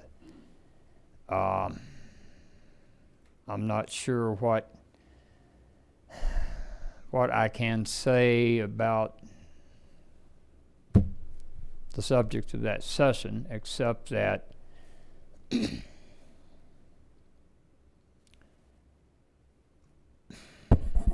I'm just handcuffed. And I'll get out and say, I'll go a little farther out on that limb. This can be accomplished with an urban renewal proposal, because anything that is declared urban renewal has to meet the conditions of blight. And if that blight declaration comes to pass, then there would be a vehicle for this for this area to become exempt from 200. If it's declared a blighted area, if there were a blighted area declared under the urban renewal statutes, then that area would be exempt from 200 by its very wording of redevelopment and blighting. So it's going to take a while to get this designated as blighted because we have to run a study. The study's expensive. The study would also be the kind of thing required if there were a proposal for renewal. So why not just go that way? There's the question, Mr. Chair. So I'm just. So there's a couple lights up here. I'll go. I'm fine. I'll go ahead and handle the meeting. Thank you. I'd like an answer. We'll get to that point. Point of order. There was one. I had the floor, and I still have the floor. The floor was given when you asked a question, and there's an order of folks who are trying to speak here, and so I'll go to that. Then Councilor LeBeer. If it's too will have the difficult to operator. question for you to handle, Mayor, I apologize. Apology accepted. You don't have sir. an answer handy Thank that you. suits your purposes. So go ahead and try and trample all over Robert's Rules of Order. Thank you, sir. I appreciate your point. Councilor Vincent. I think I've been probably using the word blight incorrectly. The ordinance says blighted or distressed areas. I would think that some of the area that we're talking about is more distressed and not blighted. I mean, I would hope that those pictures would show distressed. So that, I said blight, and that was incorrect on my part. So, sorry. Mr. Cox, just for clarification too, our urban renewal areas do not encompass any residential, right? We did not blight any residential homes or areas. I think it was all commercial. And so this would be a potential shift. And you may not have that, and that's partly why I think this could merit a larger discussion. It's all right. If we don't know, let's not answer. Mayor, may I please just bring up a recommendation? There's a couple of threshold questions that need to be answered before this conversation continues. Typically, when we have a request for council action, the purpose of those is to ask City Council if you indeed want to have a conversation about the topic, even though this was presented in a different form than we're used to, because it's on general business. We would typically treat that as a request for council action. So you might want to look at the first threshold question, and that is this a topic that you indeed do want to discuss? And is there consensus that this is a topic you want to have a conversation around as a city council? If that's a yes, then it's really our staff's responsibility or my responsibility to make sure we have the appropriate people at the table. You'll notice we don't have our economic development director here. He left because that hasn't been determined yet. If this is indeed going to be a subject of conversation. I don't remember exactly the date, but we did have a pretty extensive session around Amendment 200, which is now a part of our law, and you made decisions and gave us direction. So this is actually asking for a modification of those decisions that you made as it relates to blight. So may I suggest that first we challenge that and see if this is indeed a subject that we want to have. And then there are a lot of legitimate questions that we're hearing that with a little notice, staff can be better prepared to answer, especially about areas that are in the existing urban renewal area. Having a couple of maps up here may be really helpful when we're looking at what exactly is in that area. Is it residential, commercial, instead of us just kind of winging it. So my recommendation is you take a pulse of City Council and see if indeed this is a topic you want to continue. And second, we would bring it to a date and have that conversation with the appropriate personnel. Yes, thank you. Councilor Skilling. I was just going to answer the question with a yes. So it would be a topic that we would want to explore as part of regular order, have all the folks here to answer the questions. And I'm thinking back to when Robert Smith gave us we had a fairly lengthy discussion some time ago on the LRA, and he went through the process of how we determine the blighted areas, the studies, all of those things, which I assume we can't necessarily circumvent any of those things, regardless of what we want to have happen. There is a regular order, not only of this body to discuss it, but also in how the city treats these areas as far as designating it blight. I would certainly want to know what are some of the downsides of that. What does it mean if you call it? What are, aside from, I think Mayor Pro Tem Abel mentioned condemnation as something, and I need to know more about that, and what are some other downsides of designating something blight? Because we've heard there is an appetite to do that in these areas, but I want to know more about and get community input on that and all those things we normally do. So I do want to have a study session on this topic very much, and I've said as much to Councilor LeBure and Vincent, so thank you. Thank you. Councilor Bita, then Councilor Franks. Thank you, Mayor. Well, given that we've been told that this discussion has to occur, and that the decisions that it encompasses have to be made before the end of 2019, so that we can, any investors or whatever can take advantage of whatever laws are available. Given that parameter, my answer is no. We don't have time to deal with this now. I think sometime next year, when we've already implemented this ordinance and we see some of the other issues that we may have to deal with, we're not even supposed to be tinkering with this ordinance for 6 months under our charter until 6 months after it's been implemented for 6 months, and we haven't even done that yet. And here we are already trying to define this and define that, and we've done this more than once. We dealt with this issue 2 or 3 weeks ago, so my answer is no. I don't want to deal with it now. I think at some point down the road, it is appropriate. And I want to say to my co-counselors, I understand where you're coming from, and I totally support what you're trying to do here. You've got a difficult situation over there, and you need all the support that you can get from council, and I'm behind you. I want you to know that. I just don't think this is the way to do it. I don't think this is the time. And I will also tell you one other thing. I want to make this clear. To be told that we have got to do this now, we've got to hang these designations on these properties and these property owners right now or in the next few weeks, without adequate public input. And if we don't do it, certain individuals, certain investors are going to take their money elsewhere. I can tell you, and I must tell you, that is totally has no persuasive value for me at all. Zero. And that's as diplomatic as I can say it. Enough said. Thank you. Thank you. Councilor Franks.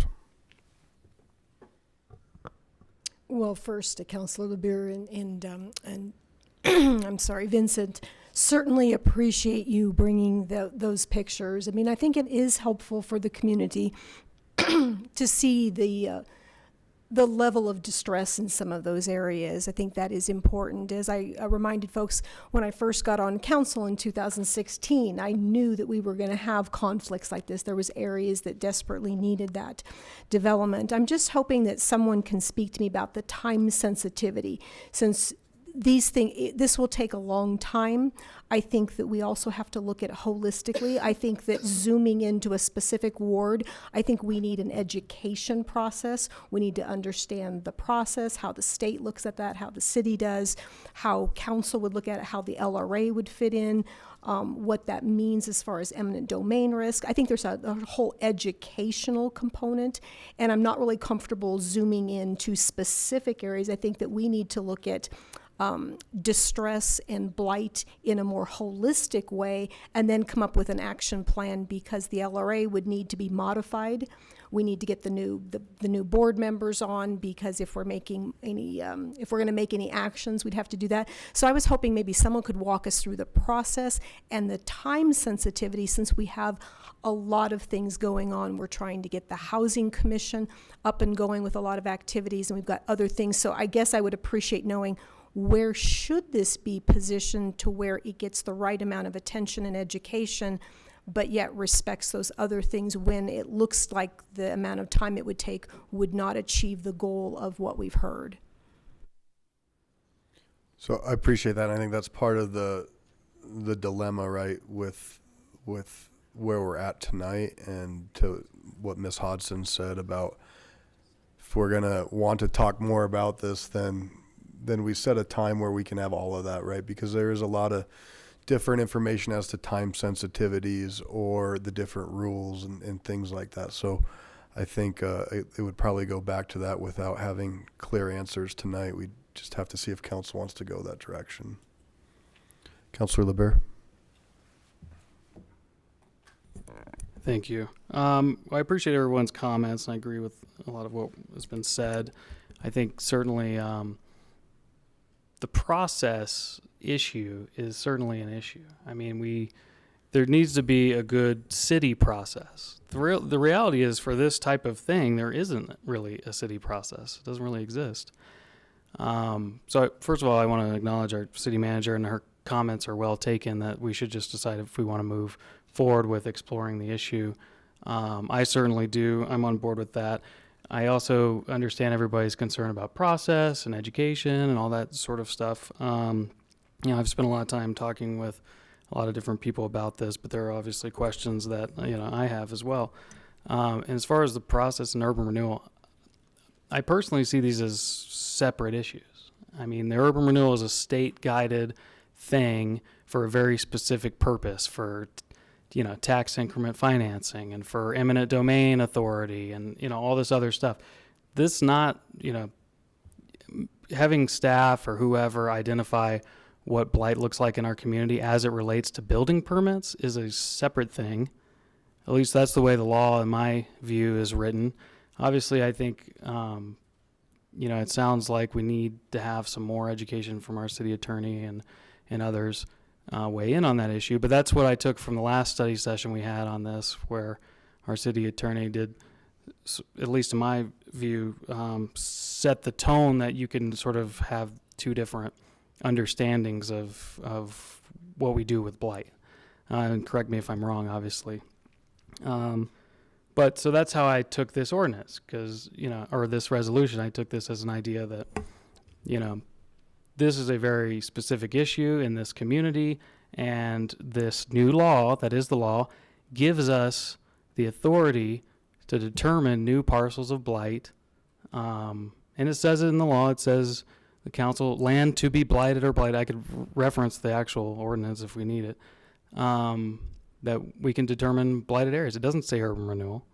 So my sense is if we don't have a good process for understanding what really is blight, then we could create that, whether it's we hire a consulting group or staff or however we want to do that. And I'm certainly willing to us dive in and figure out what that process looks like and, what should be required. What boxes do we need to check before blighting it? I just wanted to start the conversation. So that's where I'm at. I wanted to start it because it's pressing in our community. I'm not saying we need to rush to a judgment, but we know things here take a long time. So you got to start somewhere. And I don't know where this conversation will go. Maybe it's a committee. Maybe it's maybe it's consultants. Maybe, I don't know. I've seen 100 different ways we've done things. So I just know it's got to start somewhere. I took my first crack at it. I drove around the neighborhood. I had a map. I had an urban renewal map, and I had a zoning map, and I went around and drove and looked at stuff and took some Google Map Street View things, and that's where we're at. But our city manager's point's well taken. I think we should determine if this is something we want to take up. I certainly do. I think it's pressing and immediate. And as far as the investor thing goes, I just want to, the reason I bring that up is just because I want people to know there's real consequences here. Because we've seen people walk away from, I've seen a ton of people, and they might not talk to all of you, but they are talking to people in this ward because they're in this ward, and they're concerned that they're not going to be able to move things forward. And for a lot of people, it is an issue. It's a housing issue, like I've said. It's a crime issue. The last two major developments that happened in Two Creeks, both of them were abandoned houses. I've said that a lot. The other affordable housing off of 13th Street and Harlan, I think it's Harlan, it might be one over, but that's affordable housing development that was done. That was an abandoned apartment that was boarded up, crime issues. I remember the neighbor when I was running, I knocked on his door and I said, "Hey, I'm running and here's what I want to do." And he said, "Well, if you can get rid of that without just painting the walls and putting up boarded windows, then I'll support you." And I said, "Well, I'll do my best." And here I am. So I appreciate everybody taking the time to really think about this and consider it. And I know this is a sticky issue, and I don't want to bring it up. I mean, I don't want to. This is a tough conversation to have, and we've been here for quite a while already. I've been out of my comfort zone for a little bit now. I've had people make comments about me and my character, and all I want to do is make sure my community is in a good position, and I'm making the best choices I can to try to put it in whatever, to move it forward. And I'm willing to take all of your comments and concerns and really address them, whether it's cutting a zone thing out or, the reason I went with opportunity, this is the last comment I'll make and I'll spare you all. But the reason I did opportunity zones and the reason I did zoning areas is to simplify it, really. I think it would be hard pressed for me to drive around and do parcel to parcel and that sort of thing. I could have done that. I was trying to make it as easy as possible. I try to show you on the map that this is an area that cuts through in an old industrial area and all that sort of stuff. So I just tried to simplify it. Originally, I know staff had the opportunity zone in there. I don't know if they had it before I mentioned it to them or not, but I asked them, hey, you should take a look at this because the federal law says distressed areas, and that's how the opportunity zone started. And there's a lot of things that really imply that there must be blight in this particular area. So I appreciate you taking a look at it, and I hope we can move something forward because I think the people in this neighborhood, I think the community deserves it, and I think it's going to solve a lot of other problems. I think we're going to see, and we're already seeing. I mean, since I've lived in this community, we got sidewalks down Lamar, we got the light rail opened up. We have new businesses over at Lamar Station Plaza. They redid the parking lot, millions of dollars in investment. The brewery, the coffee shops, Starbucks that was built on Wadsworth and 10th. There's been a lot of investment, and I think most people would agree it's been good for the community. And seeing those abandoned buildings no longer there has been a good thing. And if this is pegged also on, well, what about affordable housing and what about this and what about that? I'm happy to take those things up. Those are also issues that we've been working on for a long time. Councilor Gutwine's not here, but we introduced affordable housing, WUFU. We did that last year, and that went to our housing committee. And then Councilor Abel in our development committee, and Councilor Gutwine and I, we all talked about, hey, let's bring affordable housing, talk about it in the development committee too. So that needs to be part of the conversation as well, the big picture. But I was concerned about what some of the impacts of this stuff now meant, and so I wanted to get the ball rolling on this conversation. And thanks for indulging me. Thanks. Thank you. Councilor Johnson. Thank you. I appreciate the passion of the two counselors for Ward 2 for looking out for your area. It's very clear that you are thinking very highly of the impact of this. But I would like to bring us back to the initiative that was passed in July, the Growth Initiative. It was passed with the intent it would not be changed for 6 months. That seems very clear to me.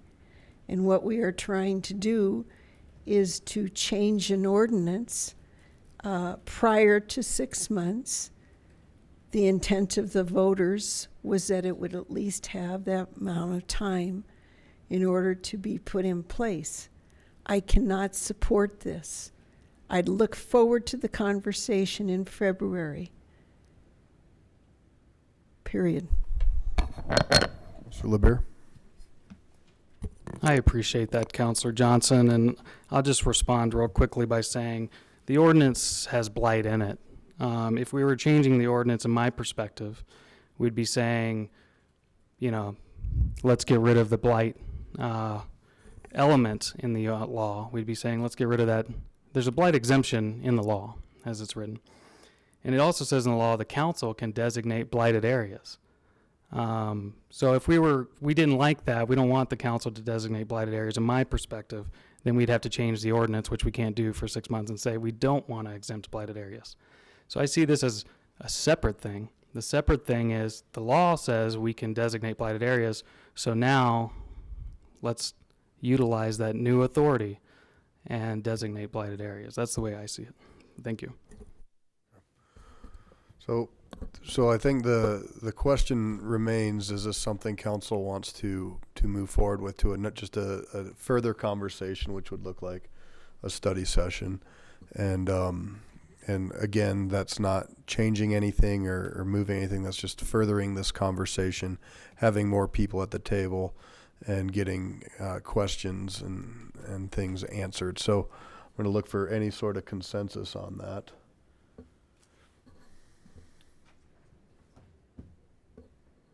Councilor Skillinger, yes. You said earlier, is that still stand, or? Yes, I mean, the question that is repeatedly asked is when would this happen. So I think everybody on this council has said, yes, we want to discuss this. We've heard just a moment ago that Councilor Johnson was looking forward to discussing it in February. Mr. Beta, I think, also said probably in January or later, sometime around then. So the question, I think everyone wants to do the study session. The question is, when would we do the study session? Seems to be the question of the night. But, so I would need clarity. I think the consensus should be based on that, maybe. So based on that, I have an idea. I'll throw out a date, which is soon, which would be October 21st. And then you decide yes or no. And if it's a no, that means after February or whatever, it's 6 months, I believe. That's an option if you want a date, and then you can yes or no that. No? Yeah. But my question is, so October 21st, there's nothing beyond October 21st? I know there's only one meeting in November, and then there's December meetings. That's right. There's not another study session date until the newly elected council members take their oath and get sworn in, and that's November 25th. Yeah. And that's, frankly, that's due to canceled meetings because of the election and holiday. Yep. Councilor Skilling? So, I mean, that's the other elephant in the room, right? Is that you're going to have a new council we want them to participate in this study session so that they're informed to make decisions that are going to be very important ones. And we don't want to say to those new folks, hey, you should watch the tape from October 21st to get a better understanding of the thing you're about to vote on. So, I mean, I think we should also consider that as far as the timing and whether or not October 21st is enough time to even have a study session on something like this. But that's part of this conversation. Yeah.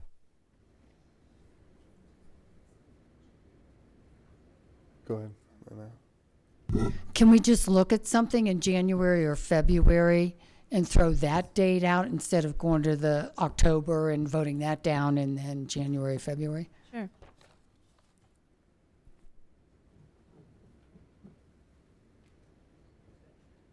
So Yeah. would the new council, though, want to make the decision on whether they want to study it?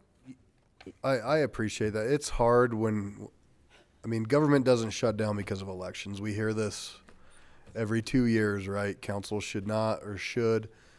And so I think this body needs to make a decision based on that. There's other issues coming forward that I don't think this council probably, in my opinion, would want to weigh in on before a new council's seated either.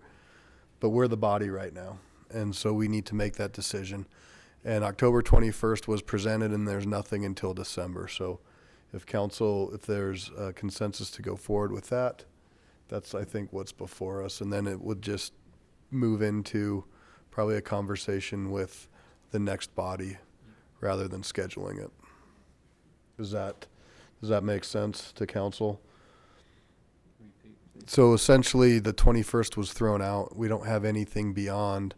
So I think if the 21st is not accepted, then it would be up to the next council to weigh in on when they want to address this. Go ahead. I would rather turn the discussion to an urban renewal discussion, which won't take any longer, and if successful, will certainly exempt the area we're talking about from the initiative. Because if it's declared blighted, the only way in Lakewood we can declare anything blighted is to have a condition survey first, and that is simply a qualification test. And if we're going that far, the only mechanism to declare blight in the city, I think Mr. Cox agreed with me, was through urban renewal process. Because blight's a definite word when you put it into legislation. It is a defined word, not only in the Title 31, Article 25, Part 1 of the Colorado Revised Statutes, but in Lakewood City Ordinance. Yeah. And if I'm mistaken, please show me where in the ordinance we can do it separately from LRA. Well, let me just talk about the process that got us here and got this discussion back on the table. When the ordinance was passed by the voters, staff had gone through it word for word, word by word, and identified some things that were ambiguous or unanswered or undefined, presented to council a memo, I think, with 17 questions, 17 areas that we looked at and said, these need to be addressed. Here's staff's recommendation on some of these. What do you think? And council made decisions or recommendations or direction on what to do with all of those items. One of those items, and I think the one we came back to at the end of the discussion, was the blight question, because, as was recognized earlier tonight, the ordinance refers to the ability to exempt blighted properties. Distressed is the word, the other word used, but blighted properties are recognized as an option. And the ability of council to designate property as blighted is referenced in the ordinance. So what staff came back with is you can identify how you want to define blight. And one of the ways is through the urban renewal process, which is in the municipal code and is in state law as well. And what I recall from that discussion was that when all the options were out there and there was reference to the opportunity zones and enterprise zones and other places that could have been part of the blight definition, what council said was we want to stick with the urban renewal process. Now, are we limited to that in interpreting this ordinance? It's hard to say, because it does give you the ability to say something is blighted, and it does not say as defined in or as used in urban renewal processes. So you probably could create a process by which blight is designated for purposes of this ordinance, separate and apart from urban renewal. Whether you could do that without amending the ordinance is another question.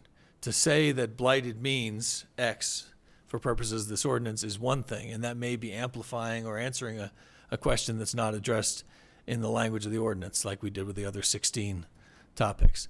But to say this is what blight's going to mean, and this is the new process we're creating to define, to designate a property as blighted, that maybe is not as involved as the urban renewal process, that it might be harder to create a process and adopt it without actually changing the contents of the ordinance.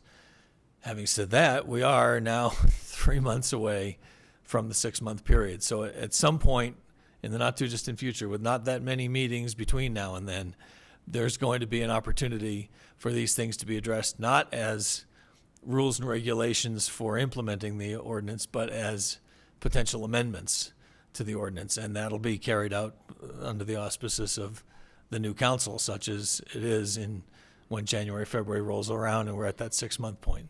So it's a little bit of a moot point to say we can't amend the ordinance, because very soon we'll be able to.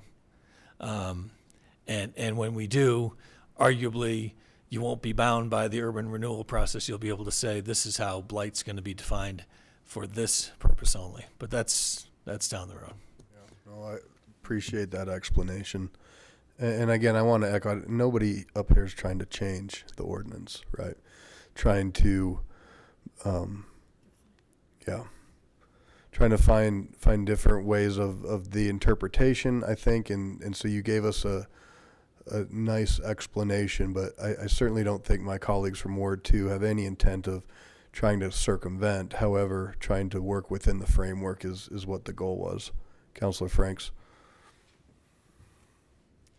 Thanks, Mayor Paul. I just wanted to kind of say that I don't really at this point see the reason to expedite the study session to October 21. I think what it does is it gives the impression to the community, what right, wrong, or indifferent, that there is the change. I think that because there's been so much time focused on it, I think we have a perception issue. I think we all want to be educated on what's possible. I think we all want to be educated on that.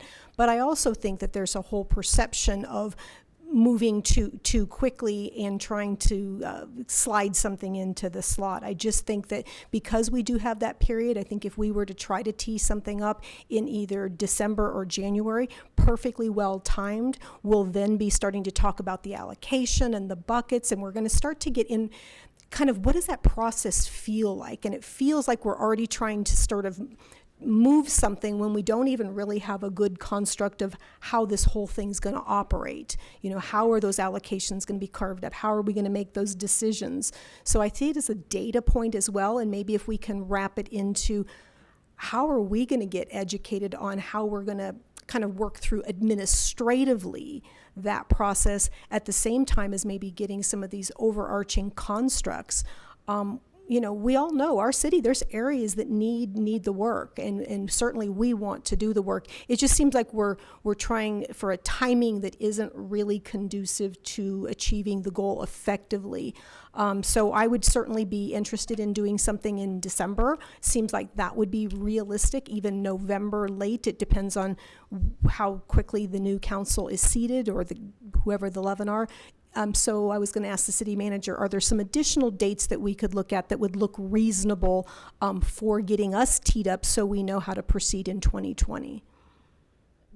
So the new council take office on the last meeting of November. So that is November 25th.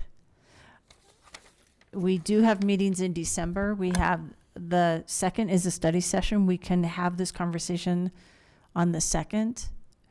But think about that. That's the first meeting for some folks. That's their very first meeting. And that'll be a study session. That's a heavy lift for the first meeting, but we can do it. We have a regular meeting on December 9th. We have another study session on December 16th. And already we have something programmed. It's the water in Lakewood that was a part of your goals. And the only meeting that's canceled in December is on the 23rd due to the holiday on the 25th. And then we're pretty open at the beginning in 2020. I skipped a year. Yeah. Yeah, so I would say the early December one's probably not feasible in that the first meeting is usually more ceremonial, so that would be probably the new body's first true meeting. So I guess my recommendation would be to go further if that's the way council wants to proceed. Councilor Johnson. Thank you. I just have a question. When the petition was first signed, was the definition of blight through opportunity zones at that time, was it even out there? When did opportunity zones become a legitimate definition for blight? My recollection is that as part of staff's process of identifying things that needed to be defined or clarified without changing the text of the ordinance, there were some proposals to include areas beyond the urban renewal area. One of those was opportunity zones. One of those was enterprise zones. So it was suggested that you could define blight by use of any one or more, any combination of those terms. But not that you were bound to or that the ordinance referenced that, but just that there's these areas in the city that could be considered in that discussion. It was not part of the ordinance itself when it was adopted.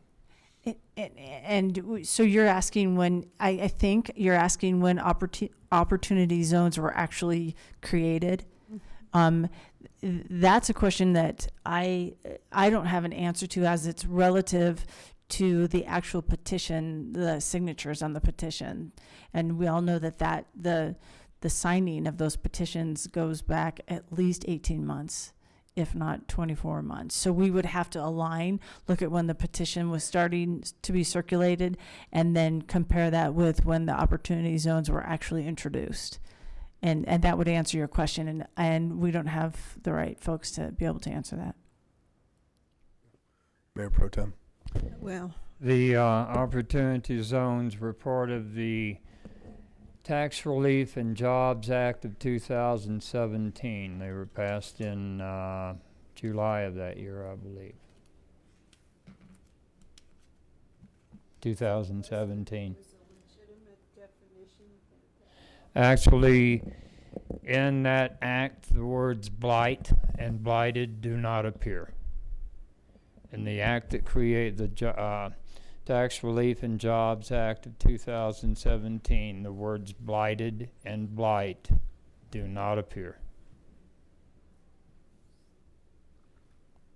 There are some later publications and promotional material, or not promotional, but informational material from the government that do say this could be used in blighted areas, but it doesn't tie the definition of blight to to opportunity zones.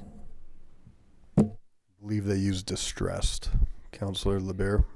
I was just going to make that point, but the next point I was going to make is I'm happy to just move on. So if we want to figure out next steps, if we don't want to do it, let's not do it. If we want to do it, let's do it. I say let's do it, but obviously it's a body decision, so I say let's move on. We need to come to a decision. Councilor Bida. Thank you, Mayor. I was just going to say, I would caution us about making any major decisions during the holiday season. I think that's a bad time to be, and I would consider this, if we're going to make a decision, a major decision. Now, a study session, that's different, but as far as actually making final decisions during the holiday season, when our public is, busy with other, holiday matters, I think it's probably not a good idea. And I think the ask is for a study session, so that would go in line. Okay, so consensus to Councilor Franks. So are we considering December 16th? I mean, I guess I'm just trying to understand what it is we're nodding either yes or no to, or is that the date we're considering, or? I'll ask the presenters if that is the date that they'd like to see. Okay, so that is for a study session. That is for study session. So is there a consensus to do a study session on this topic on December 16th? Okay, 1, 2, 3, 4, 5. So there is consensus. Yeah. Okay. Tim's looking again. Yes. I need more definitive, I guess, for staff. I have 1, I have 2, I have 3, I have 4, I have 5. I had 6, I thought. A study session in December. Well, we're waiting. 1, 2, 3, 4, 5. Yeah, so we are. Yeah. So that's a yes? Yes.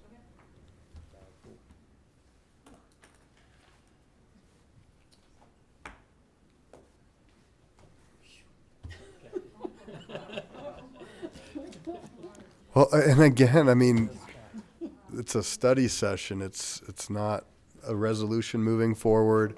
It's a study session that will allow this conversation and a lot of the other things that we heard tonight and questions that were asked, as well as an opportunity for the community to be part of the discussion. So in December. All right.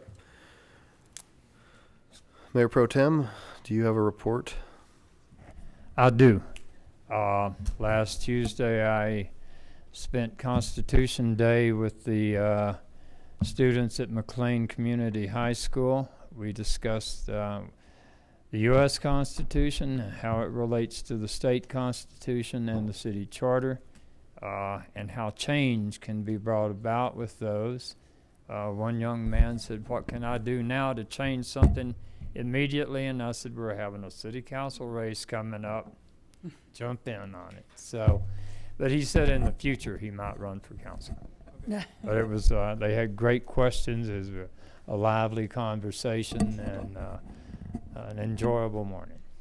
Very cool. Councilor Royball. No report. Mr. Skilling. Councilor LeBear. Councilor Franks. Councilor Johnson.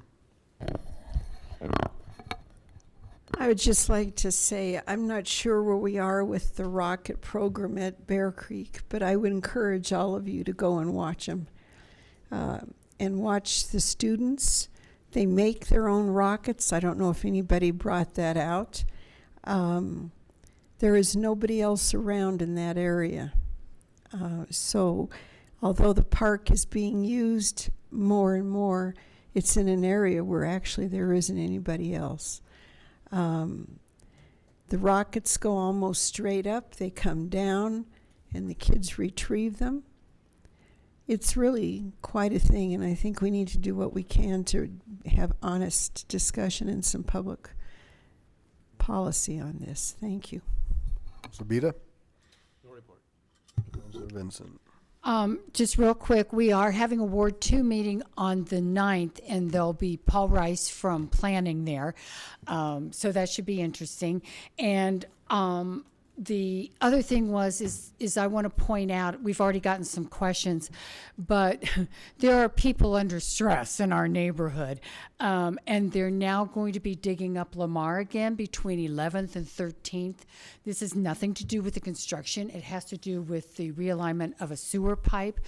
And I want to really make that point because people are concerned. So I'll be trying to work with folks about rerouting the traffic because we have issues with cement trucks, etc.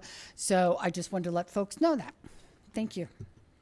So I have two quick things. One is just to signal out that probably need to do a council request item for this, but as you know, we've been dealing with kind of a patchwork solution to homelessness.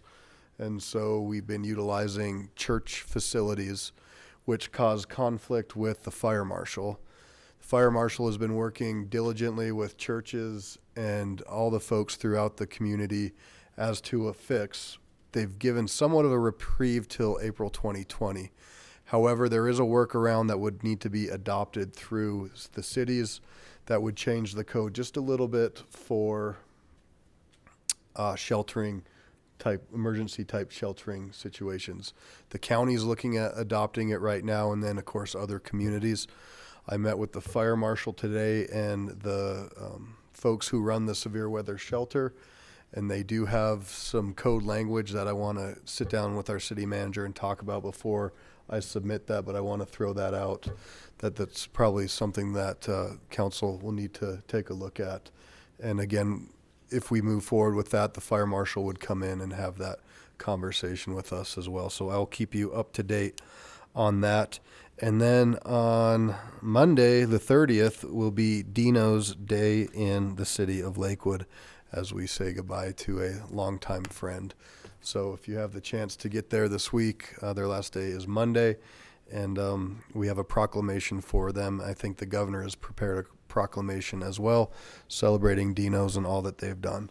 And so we'll present that on the 30th. Nothing? Mr. Cox?